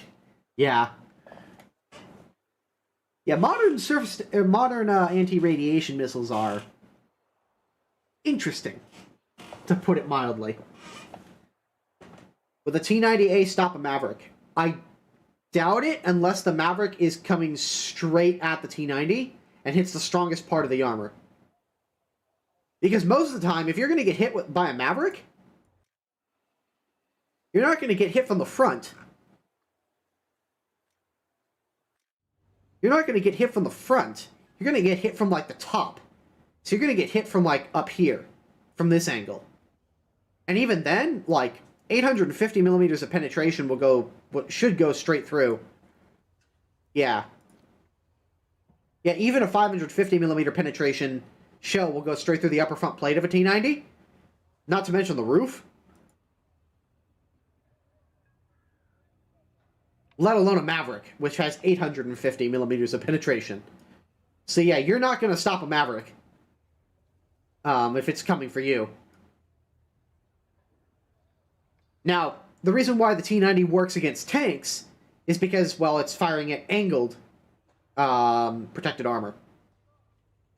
Not to mention the fact that if you're firing missiles at it, then Stora will tend to fuck with it. Although Stora, I think, is working a lot better than it should be right now. I sleep on Mavericks until we get the AGM-65D. The Euro Tigers Pars 3 are already doing their part. Yeah, but the Pars 3 work on a slightly different principle than the AGM-65s.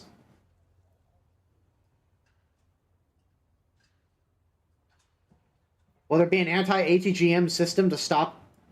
Will the anti-ATGM system stop it on the T90? I don't know. I suppose it's possible that if the missile is coming in from like a really shallow angle like this, then the IRCM might make it go stupid. But most of the time, like I said, the missile is going to be coming from an angle like this, where the Stora really isn't effective. So it's going to be coming from a top-down angle, likely like this. And the Stora really don't cover that high. Unless Gaijin have programmed it to.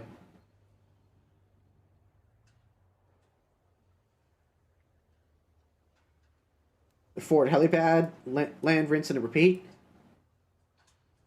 I'm not saying that the Pars 3 isn't effective. What I'm saying is that the Pars 3 and the Maverick aren't really that comparable. They aren't quite the same thing. Especially considering that the Pars 3s can be launched, like, are generally being launched from a stationary platform, whereas the Mavericks are being launched from a moving platform from a high angle. It's a different missile. The Pars 3s are designed to find the heat signature, lock onto it, fire, and then loft themselves onto the target. In most cases.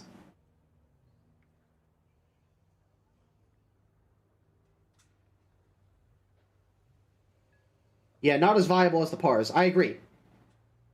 I agree, Wallace. So yeah, people who are being doom and gloom about the Mavericks are really just being mad for being mad's sake, and they really have nothing to worry about. Honestly, we'll see. I think we'll see a short spam of the Mavericks, and then when people realize, oh, these things actually take skill and know-how to actually use them properly, they'll quickly disappear, and people won't use them very much. That is until we get something like an A-10, or dedicated ground attack aircraft that are firing these missiles.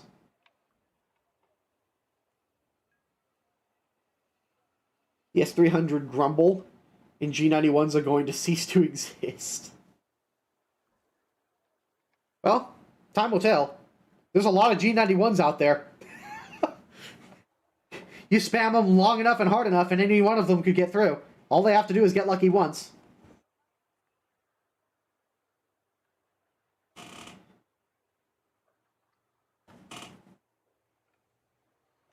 Why does Germany get the only helo with fire and forget ATGMs? I don't know. I'm not privy to these decisions.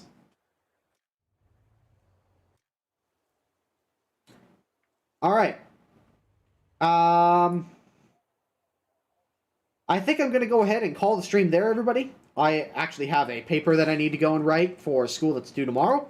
So, I am going to go ahead and work on that. So, without further ado, thank you guys for watching. I really, really appreciate you guys' viewership.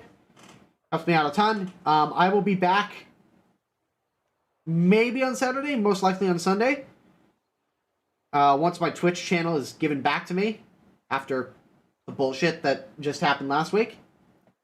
And, yeah, eagerly awaiting this patch, looking forward to it, and I will see you guys then. So, have a good one, everybody, And take care. Have a great weekend. Have a great rest of the week.